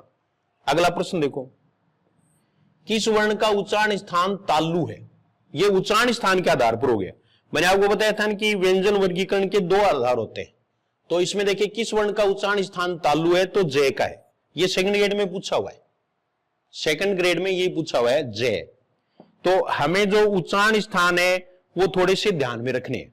तो इसमें देखिए कै वर्ग, ये देखो कै, तो ये तो कंठ होता है, ये क्या है, कंठ, इसका उच्चारण स्थान कंठ है। और ये कै वर्ग पूरा आएगा, कै खे गे घेंगे। इसके अलावा इसमें विसर्ग आएगा और है आएगा। वैसे विसर्ग और है हैं वो आजकल काकल्य माने जाते हैं, ये काकल्य हो, ठीक है। दूसरा जय वाला देखो, ये तालव्य है ही, तालव्य है ही, और तालव्य में कौन से हैं, चय वर्ग पूरा, चय छे जय जय ये। इसके अलावा चय वर्ग के अलावा देखो ये हो जाएगा और ये शय हो जाएगा और दोनों ई हो जाएंगे।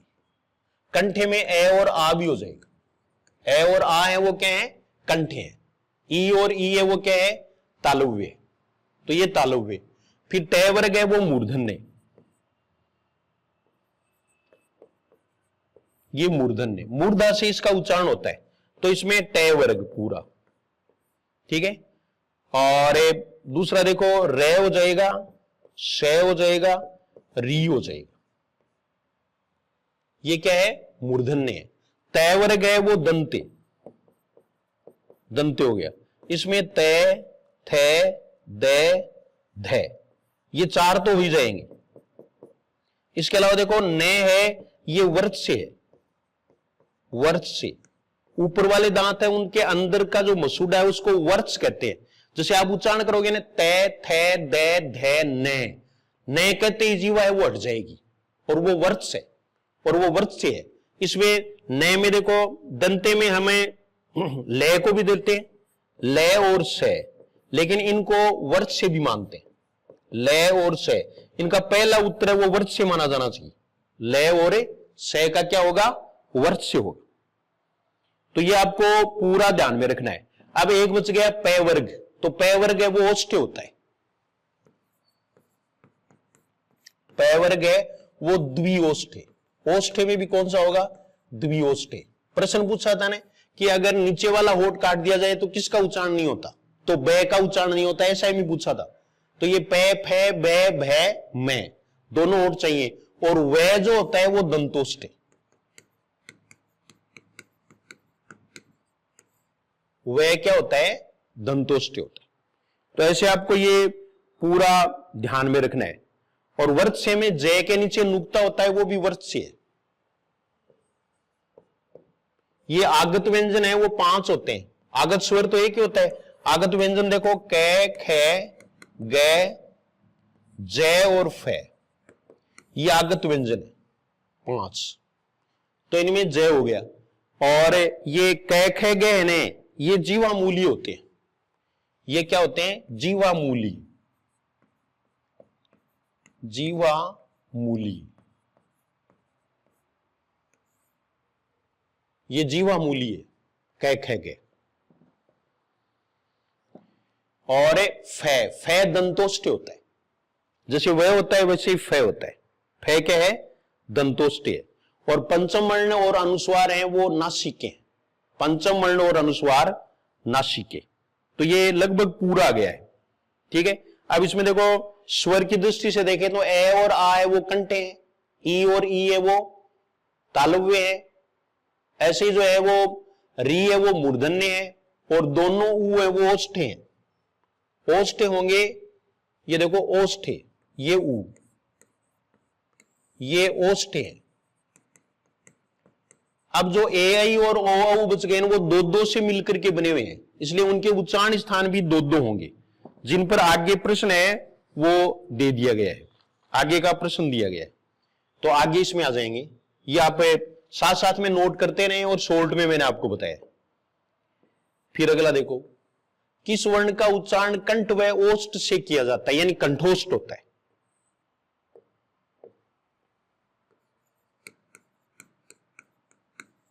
कंठोष्ठ, तो कंठोष्ठ में देखो ये हो गया, क्योंकि ये ए आ ये तो कंठ वाला हो गया, और ऊ है वो ओष्ठ वाला हो गया, तो ये दोनों मिलकर के इससे बने, तो इसलिए ये कंठोष्ठ होंगे।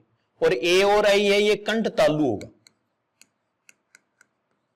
क्योंकि ई वाला तालु हो गया और ए और आ है वो कंठ हो गया, तो ये कंठ तालु है।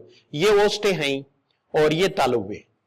तो स्वरों का वर्गीकरण भी उच्चारण स्थान के आधार पर हो गया है, क्योंकि ये वर्गीकरण है वो बहुत इंपॉर्टेंट था। वर्गीकरण, तो वर्गीकरण है वो पूरा मैंने आपको बता दिया है, और ये पूरा पर्याप्त है। इस वीडियो को आप बार बार सुन लें, लिख लें और समझ लें। इसके बाद में मेरी समझ में कोई दिक्कत नहीं है, प्रश्न में किसी प्रकार की कोई दिक्कत नहीं होगी। सभी जो बातें हैं वो ऑथेंटिक या प्रामाणिक पुस्तकों से ली गई हैं, किसी गाइड वगैरह जो है ना उससे कंसल्ट नहीं करता मैं। हालांकि वो अनुपयोगी है ऐसी कोई बात नहीं है, उपयोगी है। लेकिन वो कई बार क्या है कि जैसे ज्यादा किताबें हैं उससे हमें थोड़े भ्रमित हो जाते हैं। इसके बारे में भी मैं आपको बता देता हूं कि जैसे एक चीज आप ध्यान में रखोगे, और वो क्या ध्यान में रखोगे कि जैसे एक कोई किसान था, वो अपना गुरु मानता था। जैसे गुरु मानने का मतलब पथ प्रदर्शक, वो जो कहते थे वही करता था। तो किसान को अपने खेत में कुआं खोदना था, और कुआं खोदना था तो उसने गुरुजी से पूछा कि गुरुजी कुआं खोद देंगे तो कितने फुट पर पानी आ गया, पानी कितनी फुट पर आएगा? तो गुरुजी ने कह दिया दिव्य दृष्टि से कि 100 फीट नीचे पानी है, तू खोद ले। किसान ने खोदा, पानी नहीं निकला। किसान ने सोचा कि गुरुजी की बुद्धि आजकल भ्रष्ट हो गई है, इनकी बातें सही नहीं होती हैं, इनके दिव्य दृष्टि चली गई है। तो वो गुरुजी के पास फिर गया और जाकर के उसने कहा कि मैंने तो 100 फुट खोद भी लिया और पानी नहीं निकला। बोले तो उन्होंने दोबारा अपना वो कोई हिसाब किताब बिठाया और उसमें कहा कि पानी तो 100 फीट नीचे है, कैसे नहीं आया, मैं चलता हूं तेरे साथ। जाकर के देखा तो किसान ने 10 जगह 10-10 फीट गड्ढे खोद रखे थे, तो पानी कहां से निकलेगा?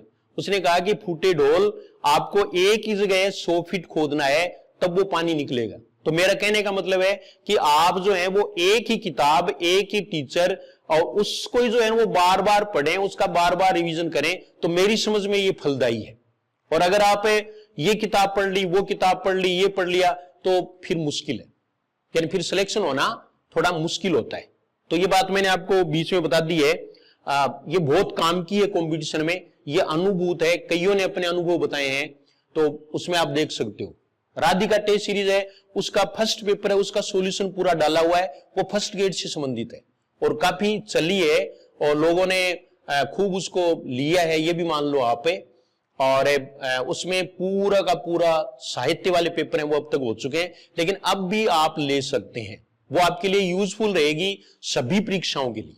और ये टेस्ट सीरीज भी सभी परीक्षाओं के लिए जो है वो उपयोगी रहेगी। ये केवल सेकंड ग्रेड के लिए नहीं, बल्कि जहां व्याकरण आता है उनमें सब में उपयोगी है। और सेकंड ग्रेड को पूरा सिलेबस को कवर करते हुए इसको बनाया गया है। इसका नाम मैथिली रखा गया है। तो मैथिली सीता का पर्यायवाची शब्द है, सीता माता के नाम पर रखा गया, वो राधिका रानी के नाम पर रखा गया है। तो ये दोनों ही हमारी सहायता करें सिलेक्शन में, और हमारा मन है वो पढ़ाई में लगा रहे और हमें पढ़ने की शक्ति दें। इसलिए नाम की भी अपनी एक महत्ता होती है, उसके आधार पर ये ऐसा किया गया है। तो आगे का प्रश्न देखिए। चंद्र बिंदु का उच्चारण होता है मुख से, नासिका से, मुख में नासिका दोनों से, दोनों से।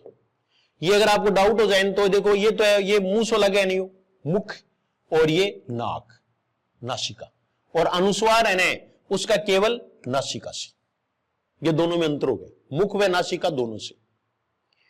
नेक्स्ट प्रश्न देखो, स्रोत के आधार पर शब्दों के भेद होते हैं। तो इसमें वर्ण वाले प्रश्न है वो पूरे हो गए। वर्ण टॉपिक को पूरी तरह से खुल करके बताया गया है, प्रयास किया गया है, आप कितना उसको समझें। जैसी भी आपकी प्रतिक्रिया है वो निश्चित रूप से आप कमेंट करेंगे, कमेंट कर सकते हैं आप, लेकिन कमेंट ऐसा होना चाहिए जो दूसरों के लिए भी उपयोगी हो और अच्छा भी लगे और आपकी भी उसमें इमेज है वो बनी रहे और एक वास्तविकता से रूबरू करवाए। तो ये आपको टेस्ट सीरीज है वो कैसी लगी ये आप कमेंट जरूर करेंगे। कमेंट करना चाहिए, कमेंट करने से भी हम सीखते हैं, कमेंट करने से भी हम सीखते हैं, क्योंकि वो निष्ठा का सूचक है। इसका मतलब आपने इसको सीरियसली लिया है, आपकी निष्ठा है, और निष्ठा और श्रद्धा है तो सिलेक्शन हो ही जाएगा। सीता मैया में आपकी निष्ठा है, ये मान लो आप। तो ये देखिए, स्रोत के आधार पर शब्दों के भेद होते हैं। स्रोत, तो स्रोत के आधार पर शब्दों के भेद हैं वो 4 है। सेकंड ग्रेड के सिलेबस में 3 ही है, इसलिए 3 को ही वेटेज दिया गया। तो स्रोत के आधार पर तत्सम, तद्भव, देशज और विदेशी, ये 4 है। तत्सम, तद्भव, देशज और विदेशी। लेकिन इसमें देशज है ना, उसका कोई स्रोत होता ही नहीं, इसलिए इन्होंने स्रोत के आधार पर नाम लिखा है, उत्पत्ति के आधार पर नहीं लिखा। तो उत्पत्ति के आधार पर है वो नहीं लिख करके इन्होंने स्रोत के आधार पर, आप देखना पाठ्यक्रम देख लो, कोई भी अगर आप टेस्ट सीरीज लेते हो, जैसे एक घड़ा भी लेते हो तो बजा बजा करके लेते हो, ऐसे जो है ना वो आपको जैसे जो पाठ्यक्रम है उससे मिलान करना चाहिए कि मैं ठीक कह रहा हूं या फिर ऐसे ही कह रहा हूं। तो ये स्रोत के आधार पर है और 3 ही सेकंड ग्रेड में आपके यहां 3 ही इसके भेद किए गए हैं, 3 भेद किए गए, तत्सम, तद्भव और विदेशी, और वही मैंने इसमें अपनाए हैं। मैंने इसमें जो है वो देश शब्दों को शामिल नहीं किया है, किया भी है तो अन्य कोई विकल्प के रूप में किया है। तो व्युत्पत्ति, उत्पत्ति, इतिहास, स्रोत, ये एक ही बात है। स्रोत का मतलब है कि उसका स्रोत क्या रहा है, वो कहां से निकल करके आया, उसकी उत्पत्ति कहां से हुई है। अब शब्दों की बात करें तो ध्वनियों के सार्थक वर्ण समूह को शब्द कहते हैं। शब्द की स्वतंत्र सत्ता होती है। शब्द का प्रयोग जब हम वाक्य में कर देते हैं तो उसे पद कहते हैं। वह क्या बन जाता है, पद बन जाता है। बस ये इतना आपको याद रखना है। तो ये हमारे 3 है वो सिलेबस में, और इन पर खूब सारे प्रश्न मैंने दिए हैं, क्योंकि ये कईयों को दिक्कत आती है। ऐसे शब्द जो संस्कृत और प्राकृत से विकृत होकर हिंदी में आए हैं उन्हें कहते हैं विकृत होकर के आ गए, तो वो तद्भव है। ऐसे शब्द क्या है, तद्भव। तत्सम है वो मूल भाषा के शब्दों को कहते हैं। तत्सम किसको कहेंगे, मूल भाषा के शब्दों को, यानी वे संस्कृत के शब्द जो हिंदी में ज्यों के त्यों आ गए हैं, बिना कोई चेंज किए आए हैं, वो क्या कहलाएंगे, तत्सम कहलाएंगे। यानी संस्कृत के शब्दों को ही हम क्या कहते हैं, संस्कृत के शब्दों को ही तत्सम कहते हैं। यानी जो शब्द का असली रूप है, वास्तविक रूप, उसको हम तत्सम कहते हैं, और वो थोड़ा विकृत हो जाए तब वो क्या बन गया, तद्भव। वैसे सीधी भाषा में मैं आपको बता दूं, संस्कृत भाषा के शब्द तत्सम है और हिंदी भाषा के शब्द है वो तद्भव है। हिंदी वाले हैं वो संस्कृत, प्राकृत, फिर हिंदी में आ गए, विकृत हो गए, तो वो शब्द है वो क्या कहलाए, तद्भव कहलाए। तत्सम शब्दों में हम ये ले सकते हैं जैसे राजा, पिता, कवि, आज्ञा, अग्नि, वायु, वत्स, भ्राता, ये क्या है, तत्सम शब्द है। तद्भव शब्द है उसमें राजा का राय होता है, ये ध्यान रखने की बात है। ये देखो राजा, तो राजन, राजा, राजा है वो तत्सम है, ये तद्भव नहीं है। राय तद्भव है, राय है वो क्या है, तद्भव। राय तद्भव शब्द है। खेत तद्भव है, दाहिना तद्भव है, किसान तद्भव है। जैसे कृषक है वो तत्सम और किसान है वो तद्भव। दक्षिण है वो तत्सम, दाहिना तद्भव। क्षेत्र तत्सम, खेत तद्भव। तो इसमें आपको अभी बताएंगे ये। और देश जिनकी व्युत्पत्ति का पता नहीं होता, जो मन गढ़ंत होते हैं, इनको हम स्थानीय या आंचलिक शब्द भी कह देते हैं। जैसे बाजरा है, पगड़ी है, खिड़की है, लोटा है, ताला है या टिंडा है, भिंडी है, इडली है, डोसा है, खिड़की है, ये इस तरह के शब्द हैं। रेवड़ है, रीठा है, ये देशज शब्द है। तो देशज शब्द है वो देखने से पता चल जाता है। फिर है विदेशी शब्द। विदेशी शब्द हैं वो विदेशी भाषाओं से हिंदी में आए हैं। वो शब्द क्या हैं? विदेशी कहलाते हैं। इन्हें आगत भी कहते हैं। आगत मानी आए हुए। ये विदेशी शब्द हैं, इनको हम आगत भी कहते हैं। ये ज्यादातर है वो अरबी, फारसी और अंग्रेजी के शब्द हैं। अरबी, फारसी और अंग्रेजी के शब्द जैसे कीमत है, किताब है, कानून है, मास्टर है, मोटर है, ये विदेशी शब्द हैं। अभी हमें बहुत सारे शब्दों का विश्लेषण है वो इसमें करेंगे और कुछ इसमें मैं आपको बात ही बताऊंगा जो आपके लिए हेल्पफुल हो सकती हैं। तत्सम और तद्भव आपको ज्यादा रटने की जरूरत नहीं है, और अगर आप याद भी करोगे तो सलीके से याद करोगे, सलीके से आप याद कर सकते हैं। ये देखिए आप, किस विकल्प में सभी शब्द तत्सम है? तो चक्षु, पत्र, यज्ञ, गृह, कार्य, आम्र, उष्ट्र, हरिद्रा, काष्ठ, कृष्ण, दुख, चतुर्दश, उपयुक्त सभी। तो ये उपयुक्त सभी, योग उपयुक्त सभी, ये उपयुक्त है, ऊपरी जोड़ उक्त। ठीक है। अब इसमें आप देखोगे जिस शब्द में क्षय आ जाए तत्सम है, त्रय आ जाए तत्सम है, गे आ जाए तत्सम है, री की मात्रा आ जाए या री आ जाए वो भी तत्सम है। देखो कितना मतलब है, इसमें आपको सिस्टम से शब्दों को लिया गया है, सिस्टम से लिया गया है शब्दों को, और ये सिस्टम है वो आपको बहुत सी आपकी जो लेबर है उसको कम कर सकता है। कार्य में देखो ऊपर रहे, आम्र में नीचे रहे, उष्ट्र में नीचे रहे, हरिद्रा में नीचे रहे। इसका मतलब नीचे रहे और ऊपर रहे वाले शब्द प्राय क्या होते हैं? तत्सम होते हैं। इसके अपवाद बहुत सारे मिलते हैं। अपवाद आप नहीं बताएं, मैं खुद ही बता दूंगा।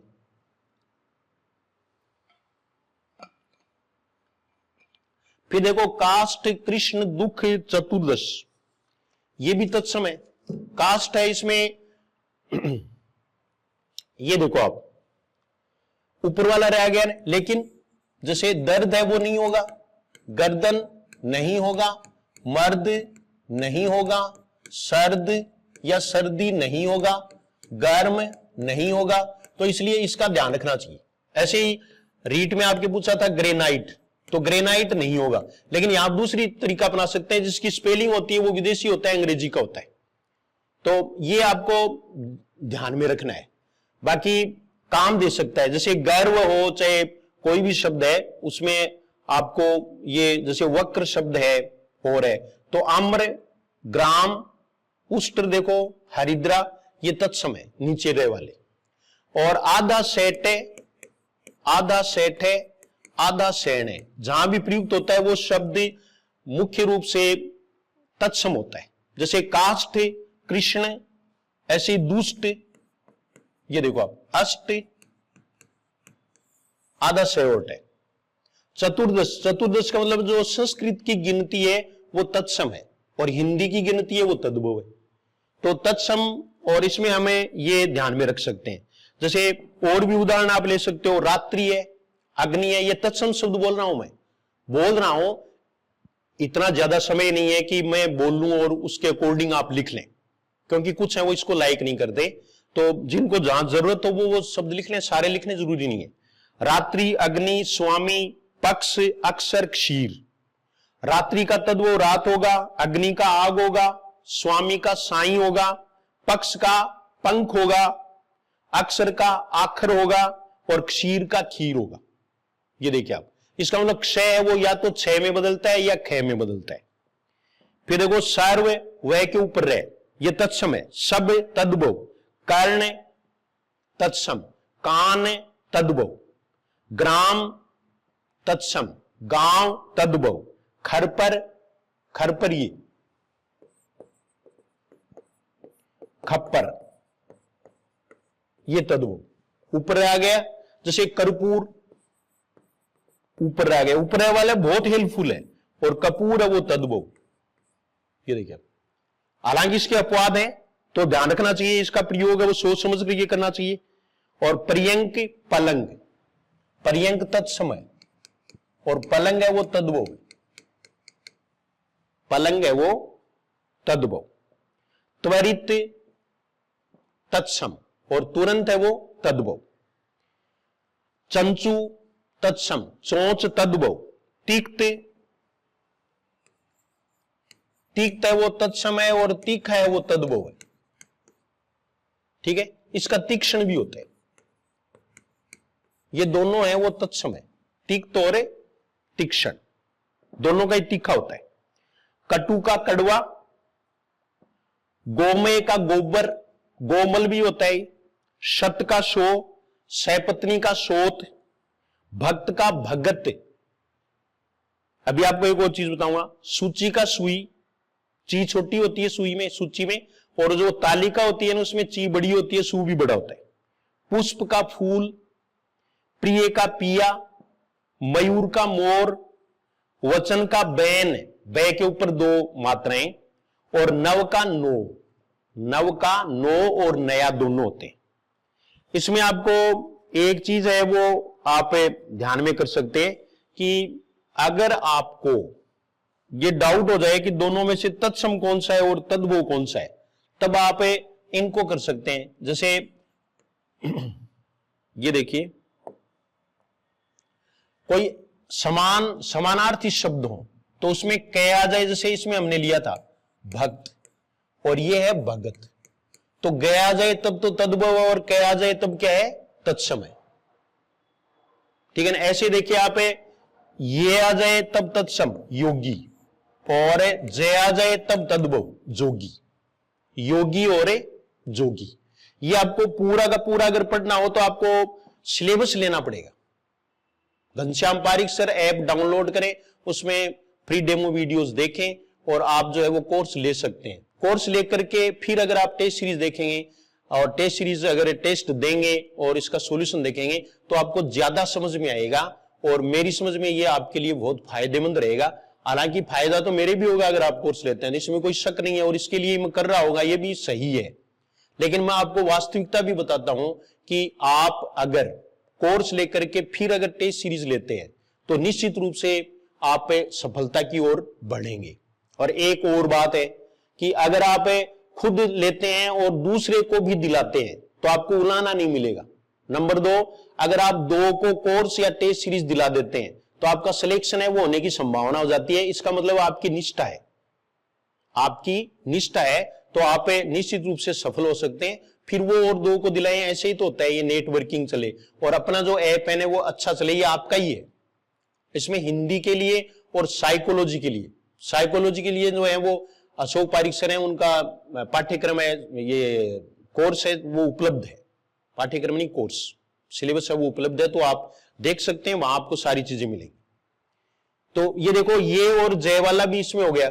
एक इसमें क्या है कि नए और नए वाला भी होता है। ये देखिए आप, जैसे ये है कंकण, तो इसका हो जाएगा कंगन, कंकण का कंगन। ठीक है। जैसे कोना, ये देखो कोण, और ये हो गया कोना। ठीक है। तो ऐसे अपन क्या है कि तुलना कर सकते हैं, सह और सह से तुलना भी कर सकते हैं। देखो एक छोटा सा शब्द है 10 और 10, पहला से आए तो एक अर्थ वाला, जैसे 10, इसका मतलब ये नहीं है कि ये जो से है वो इसमें आता ही नहीं है, ये से है वो तद्भव में आता ही नहीं, ऐसा कुछ नहीं होगा, ये तद्भव है और ये तत्सम है। तो इनको आप इनका उपयोग कर सकते हो। सारी चीजें वो टेस्ट सीरीज में बताई नहीं जा सकती, इसलिए कोर्स भी इसके लिए इंपॉर्टेंट है। ठीक है। फिर अगला शब्द देखो, अगला शब्द नहीं अगला प्रश्न, तद्भव शब्दों वाला विकल्प है, तद्भव शब्दों वाला। तो इसमें आंख, केकड़ा, कोड, कुंवर, गांव, घरनी, तिनका, जन्म, जेठ, तो सारे हैं उपयुक्त सभी। ये चंद्र बिंदु का प्रयोग हो जाए तो तद्भव शब्द है, ढ आ जाए तो तद्भव है, ढ आ जाए तो तद्भव है। ठीक है। इसमें आंख है, इसका अक्षी होगा, केकड़ा कर्कट होगा, केकड़ा, केकड़ा का कर्कट, और कोड है इसका कुष्ठ हो जाएगा, कर्कट और ये कुष्ठ, ये तत्सम रूप है। कुंवर का कुमार हो जाएगा, ये वैसे चंद्र बिंदु है। गांव है, इसका ग्राम हो जाएगा। घरनी का गृहिणी हो जाएगा। देखो री आ गया, इसका मतलब तत्सम बन गया। तिनका का तृण हो जाएगा, ण आ गया। जन्म का देखो कई बार आधा और पूरा, आधा है वो प्राय तत्सम में आता है और उसी का पूरा है वो तद्भव हो जाता है। जेठ का ज्येष्ठ होगा, ज्येष्ठ ऐसे लिखेंगे, शुद्ध लिखने में भी ध्यान रखें। तो उपयुक्त सभी है। इसके अलावा भी हमें तद्भव शब्द ले सकते हैं, जैसे गोरा, कुछ में मात्रा का परिवर्तन होगा। जैसे ये देखो गोरा, ये गौर होगा, गौर। गहरा का गंभीर, गहरा गंभीर। गड्ढा होता है ना, उसका गहवर होता है, गहवर या गर्त। घड़ा का घट, ड़ का टे बनता है। जैसे घड़ा का घट बनेगा, घड़ी का घटिका बनेगा और घोड़ा का घोटक बनेगा। इसमें आपको एक चीज और ध्यान में रखनी है, और वो अभी इसमें आगे वाले प्रश्न में बताऊंगा। घी का घृत होता है, चाम का चर्म होता है, मैं के ऊपर आ जाएगा। दूब और दुर्वा, दुर्वा तत्सम है। देखो ऊपर वाला रे काम कर रहा है, हमें मतलब सहूलियत से, नियम नहीं है लेकिन ये सहूलियत है। चोर में एक मात्रा होती है तद्भव, दो मात्राएं होती है तत्सम। दिवाली का दीपावली होगा। अगला प्रश्न देखिए आप, ये देखो 21 का प्रश्न। घोड़ा पान व पान के तत्सम रूप है। तो आपको यह ध्यान में रखना है कि तत्सम और तद्भव केवल पर्यायवाची नहीं होते, लेकिन उनमें उच्चारण का मेल भी होना चाहिए। तो घोड़ा का घोटक, पान का पाषाण, पान का पर्ण, यही उत्तर होगा। अश्व भी घोड़ा होता है लेकिन उच्चारण नहीं मिलता। प्रस्तर है वो पत्थर का होता है, पत्थर तद्भव, प्रस्तर तत्सम। पत्र है वो पत्ता का होता है, पत्ता तद्भव और पत्र तत्सम। तो ये चीज है वो आपको ध्यान रखना है। पानी है वो तद्भव होता है और पानी तत्सम माना जाता है। कई बार है वो एक एक मात्रा वाला है, वो भी उसमें आपको ध्यान में रखना है। ठीक है, फिर देखो अगला प्रश्न, किस विकल्प में सभी तत्सम है? कंकण, रिक्ष, कपाट, कंटक, कोण, उच्च, कुंभकार, कोष्टक, दीप, कूप, गर्दभ, ग्रामीण, सारे हैं।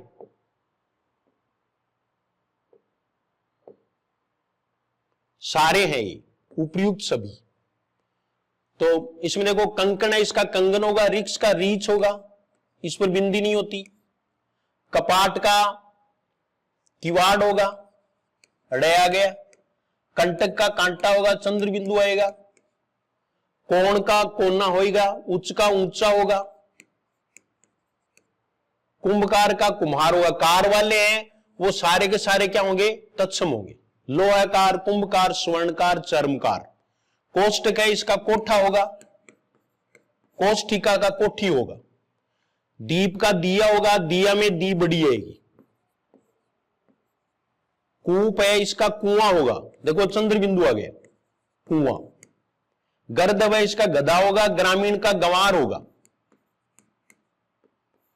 ये इसके और तत्सम शब्द है, उनके तद्भव रूप है जो आपको ध्यान में रखने। तो ये 22 प्रश्न हो गए। अब 23वां प्रश्न देखो, तत्सम व तद्भव की दृष्टि से संयुग्म नहीं है, ऐसे प्रश्न भी इसमें पूछ लेते हैं। तो ये देखो, जीवा का जीव होता है, जीवा है वो तत्सम है, तत्सम पहले आना चाहिए और तद्भव बाद में आना चाहिए।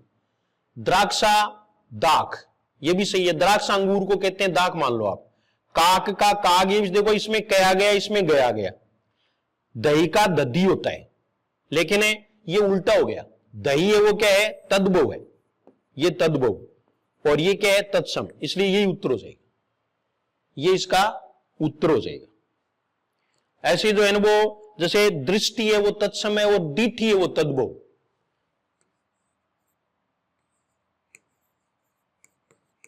दृष्टि तत्सम और दीठी तद्भव।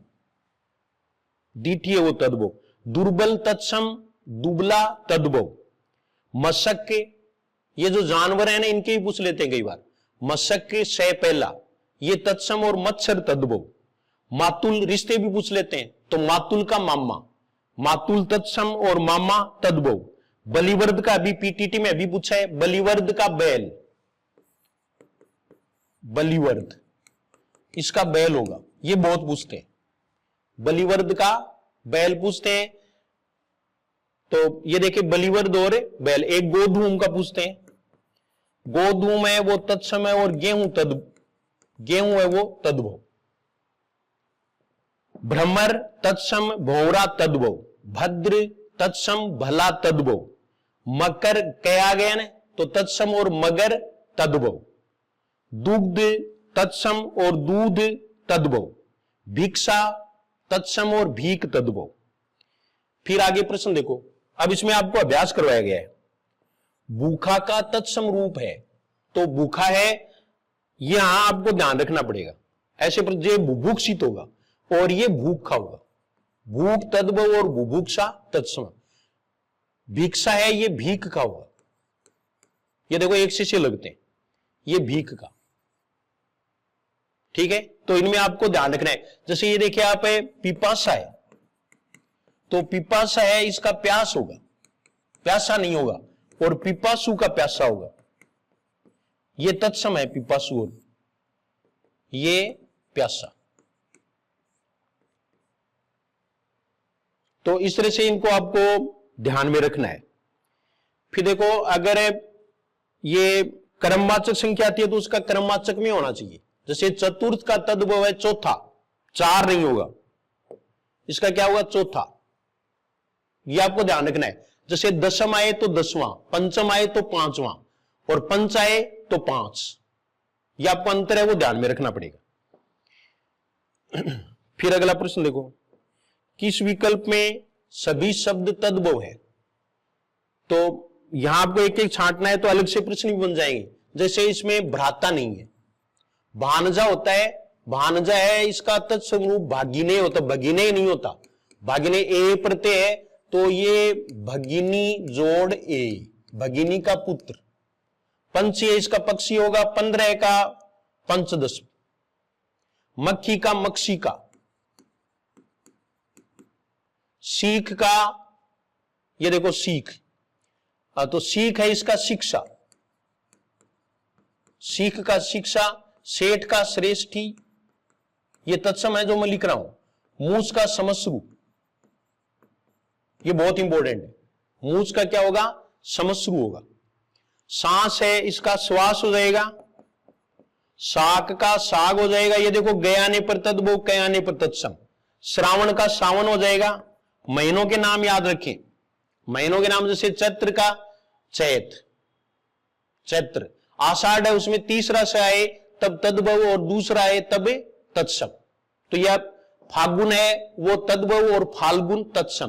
कार्तिक तद्भव और कार्तिक तत्सम। तो ये महीनों के नाम है, वो आप प्रैक्टिस कर लेंगे। स्तंभ का खंबा, ये तद्भव। लखन का लक्ष्मण,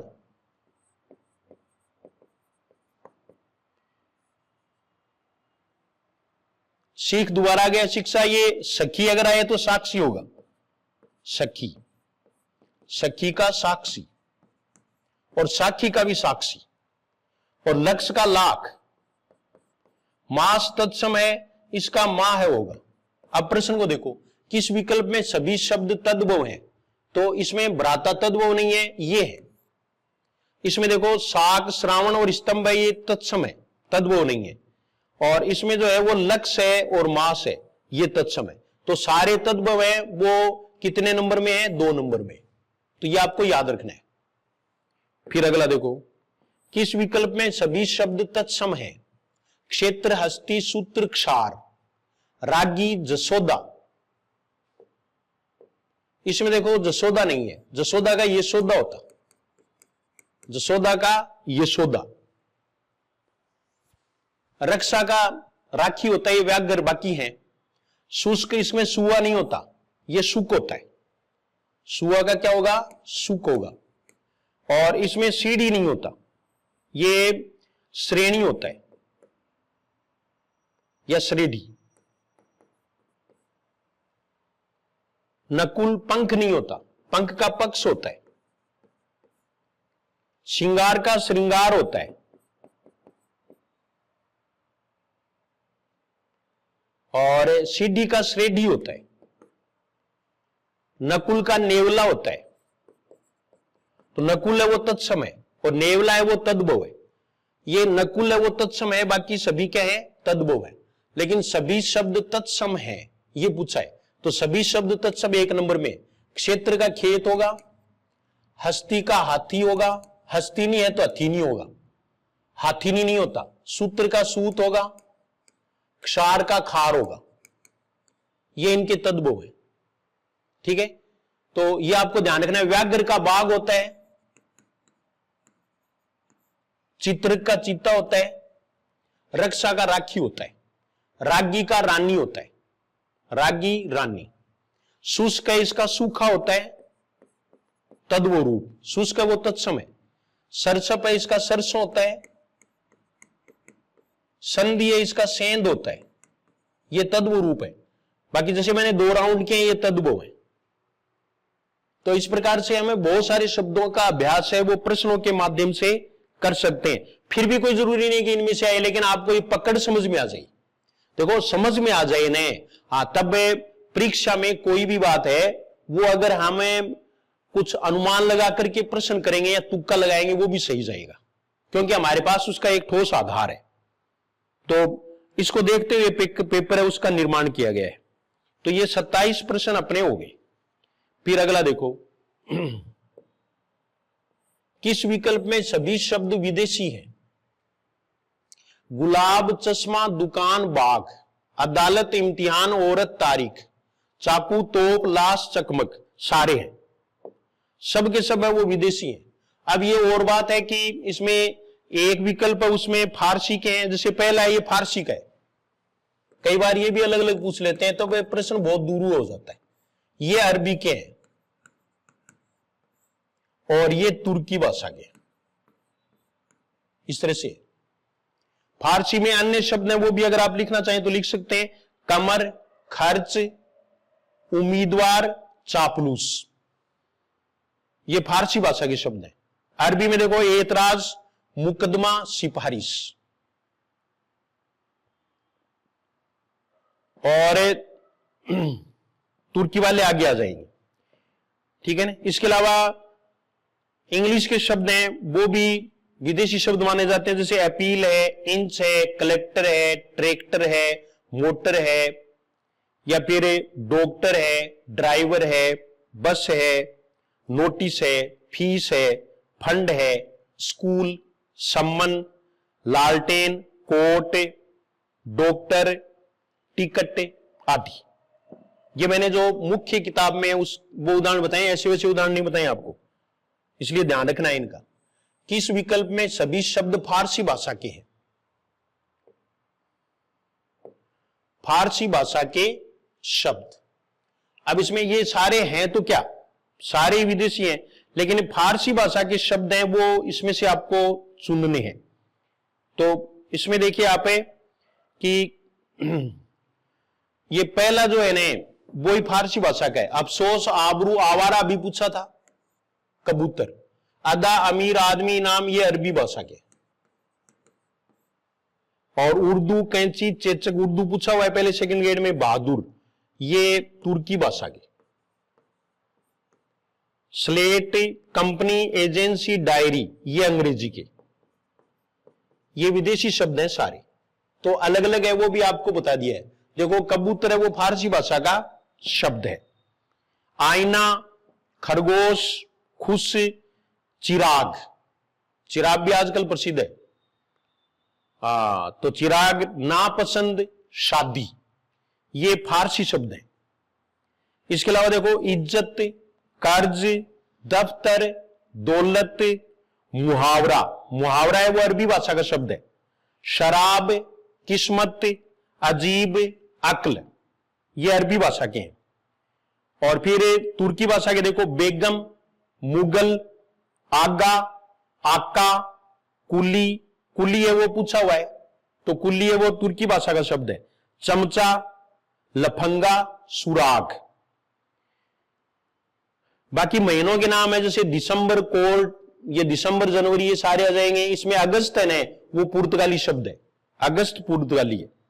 कोर्ट, पेन, नंबर, बस, ये अंग्रेजी के।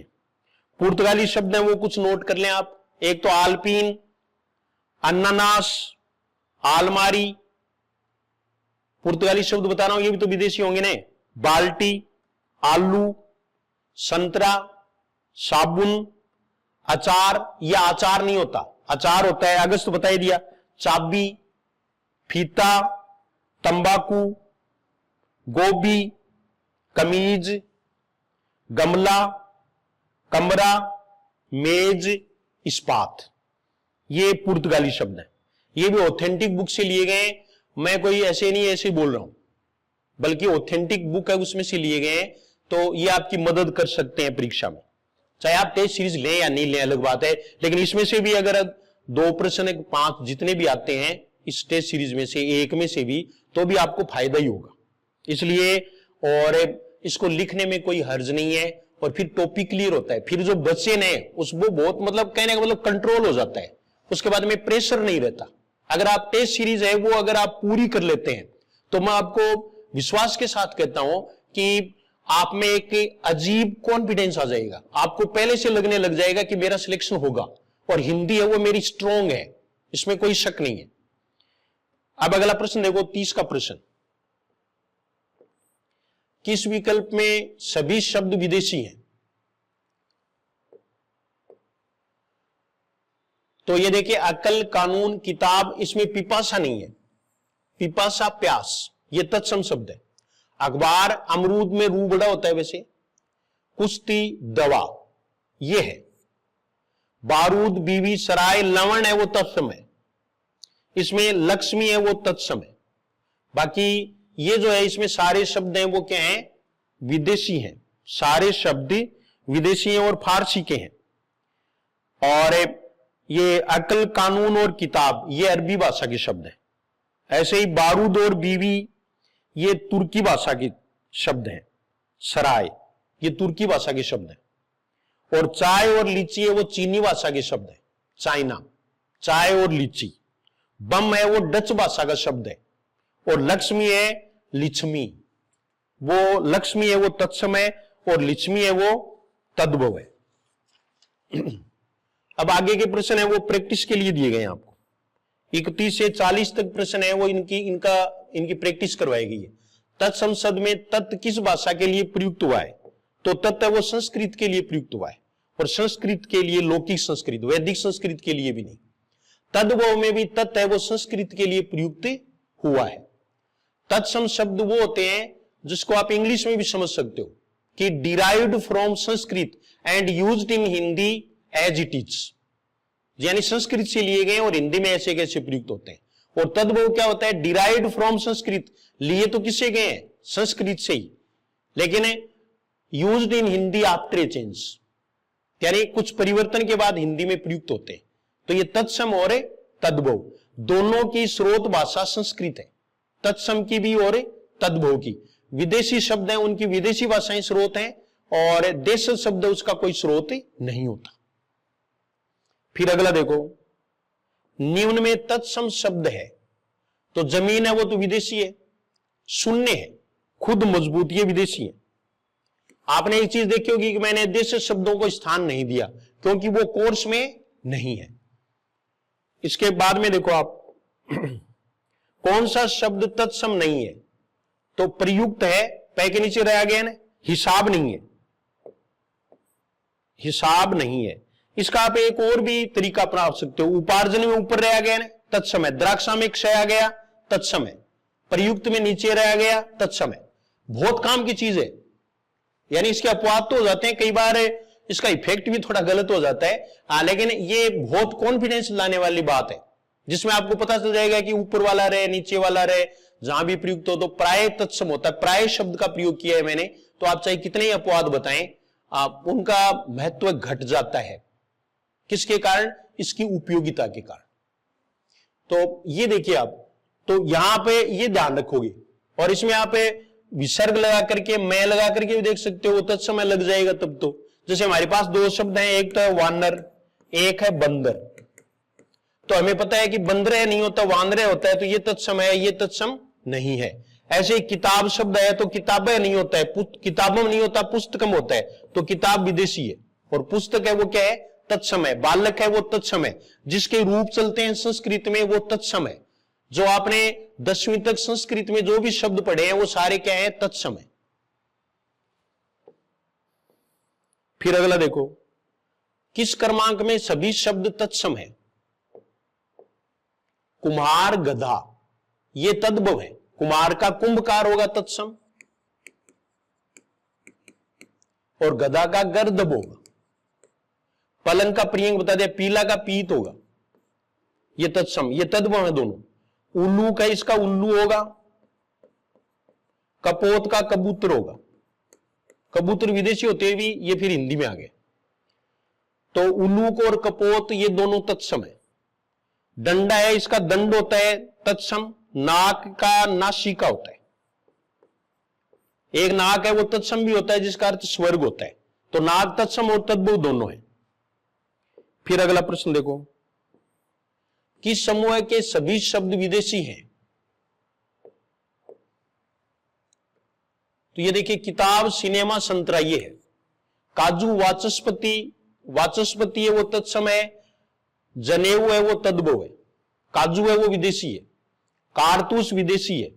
प्रयोजन तत्सम है, कुली विदेशी है। कर्फ्यू विदेशी है। महाविद्यालय है वो तत्सम है, गमला विदेशी है। फिर अगला प्रश्न देखो, क्योंकि ये अभ्यास कर रहे हैं अब। कौन सा शब्द तद्भव है? नीरज, सरोज, सूरज, उरोज। जिसका संधि विच्छेद नियमानुसार होता है वो तत्सम होता है। तो इसमें सूरज नहीं होगा। नीरज में देखिए, सरोज में सरय जोड़ जाए, उरय जो उरोज है वो स्तन का पर्यायवाची शब्द है, उरोज या वक्षोज। सरोज कमल का है ही, नीरज भी किसका है? कमल का है। फिर अगला प्रश्न देखो, अंग्रेज कूपन शब्द किस भाषा के हैं? अंग्रेजी, फ्रेंच, तो ये फ्रेंच भाषा के हैं। अंग्रेज है वो फ्रेंच भाषा का है, तो इससे पता चल जाएगा फ्रेंच की। ये भी कई बार पूछ लेते हैं। फिर ये देखो, कौन सा शब्द तत्सम है? शिव, तो शिव है। घी, घृत होगा तत्सम। सुनार का स्वर्णकार होगा। सिर का शीर्ष होगा। ये तत्सम हो, ये तत्सम है वो शिव है। फिर 39 का प्रश्न देखो, आगत शब्द नहीं है। तो आगत का मतलब विदेशी। तो अदालत तो है, आदमी भी है, औरत भी है। ये अरबी भाषा के शब्द हैं, बहिन नहीं है, ये तद्भव है। ये आगत नहीं है, ये भगिनी का विकृत रूप है। भगिनी है वो तत्सम है। फिर आज के इसमें पार्ट में अंतिम प्रश्न देख लो, दिए गए विकल्पों में से तद्भव शब्द का चयन कीजिए। तद्भव शब्द का चयन, तो बैंक है वो विदेशी, BAN के, जिसकी स्पेलिंग होती है वो अंग्रेजी का होता है। अमीर है वो भी विदेशी शब्द है। अग्नि है वो तत्सम है, तो मुंह है होगा चंद्र बिंदु। ये 40 प्रश्न है, इनका हमने सॉल्यूशन इसमें देखा। और अगला जो वीडियो है वो और भी इंपॉर्टेंट है, जिसमें संज्ञा, सर्वनाम, विशेषण, क्रिया विशेषण, अव्यय, लिंग, वचन, कारक, ये सब है। बहुत इंपॉर्टेंट टॉपिक है। तो अगला जो वीडियो है वो इससे भी इंपॉर्टेंट है और आप उसको जरूर देखेंगे। लेकिन आप GS हिंदी क्लासेज को सब्सक्राइब करें, करवाएं, शेयर करें। और GS हिंदी क्लासेज टेलीग्राम का नाम है, उसको आप ज्वाइन कर लें। आपको हर एक सूचना है वो उस पर मिल जाती है, काम की चीज उसमें आपको मिलेगी। और घनश्याम पारिक सर ऐप है, उसको डाउनलोड कर लें और उसमें ये जो फ्री डेमो वीडियोज हैं वो आप देख सकते हैं। और टेस्ट सीरीज खुद भी लें और दूसरों को भी दिलाएं, जिससे कि आपको, मैं ये कहता हूं कि आपको कहीं भी बुलाना नहीं मिलेगा, आपको आशीष ही देंगे। रिजल्ट कुछ भी रहे, रिजल्ट ऊपर वाले के हाथ में है। मैं नहीं कहता कि सिलेक्शन है, लेकिन सिलेक्शन की ओर एक सर्वश्रेष्ठ प्रयास जरूर है। तो आपने ये वीडियो तन्मयता से देखा होगा, ईमानदारी से देखा होगा, निष्ठा भी आप में रही होगी, जो आपके लिए सबसे जरूरी चीज है। और आगे भी आप अगला पार्ट है वो जरूर देखेंगे। और इसमें आपने नोट भी किया होगा, काम की चीजें हैं वो चुनी भी होंगी। और आप अपने कमेंट भी जरूर भेजोगे और उसमें अपना सुझाव भी भेजोगे। आपने ये वीडियो देखा, इसके लिए आपको धन्यवाद। Thank you very much.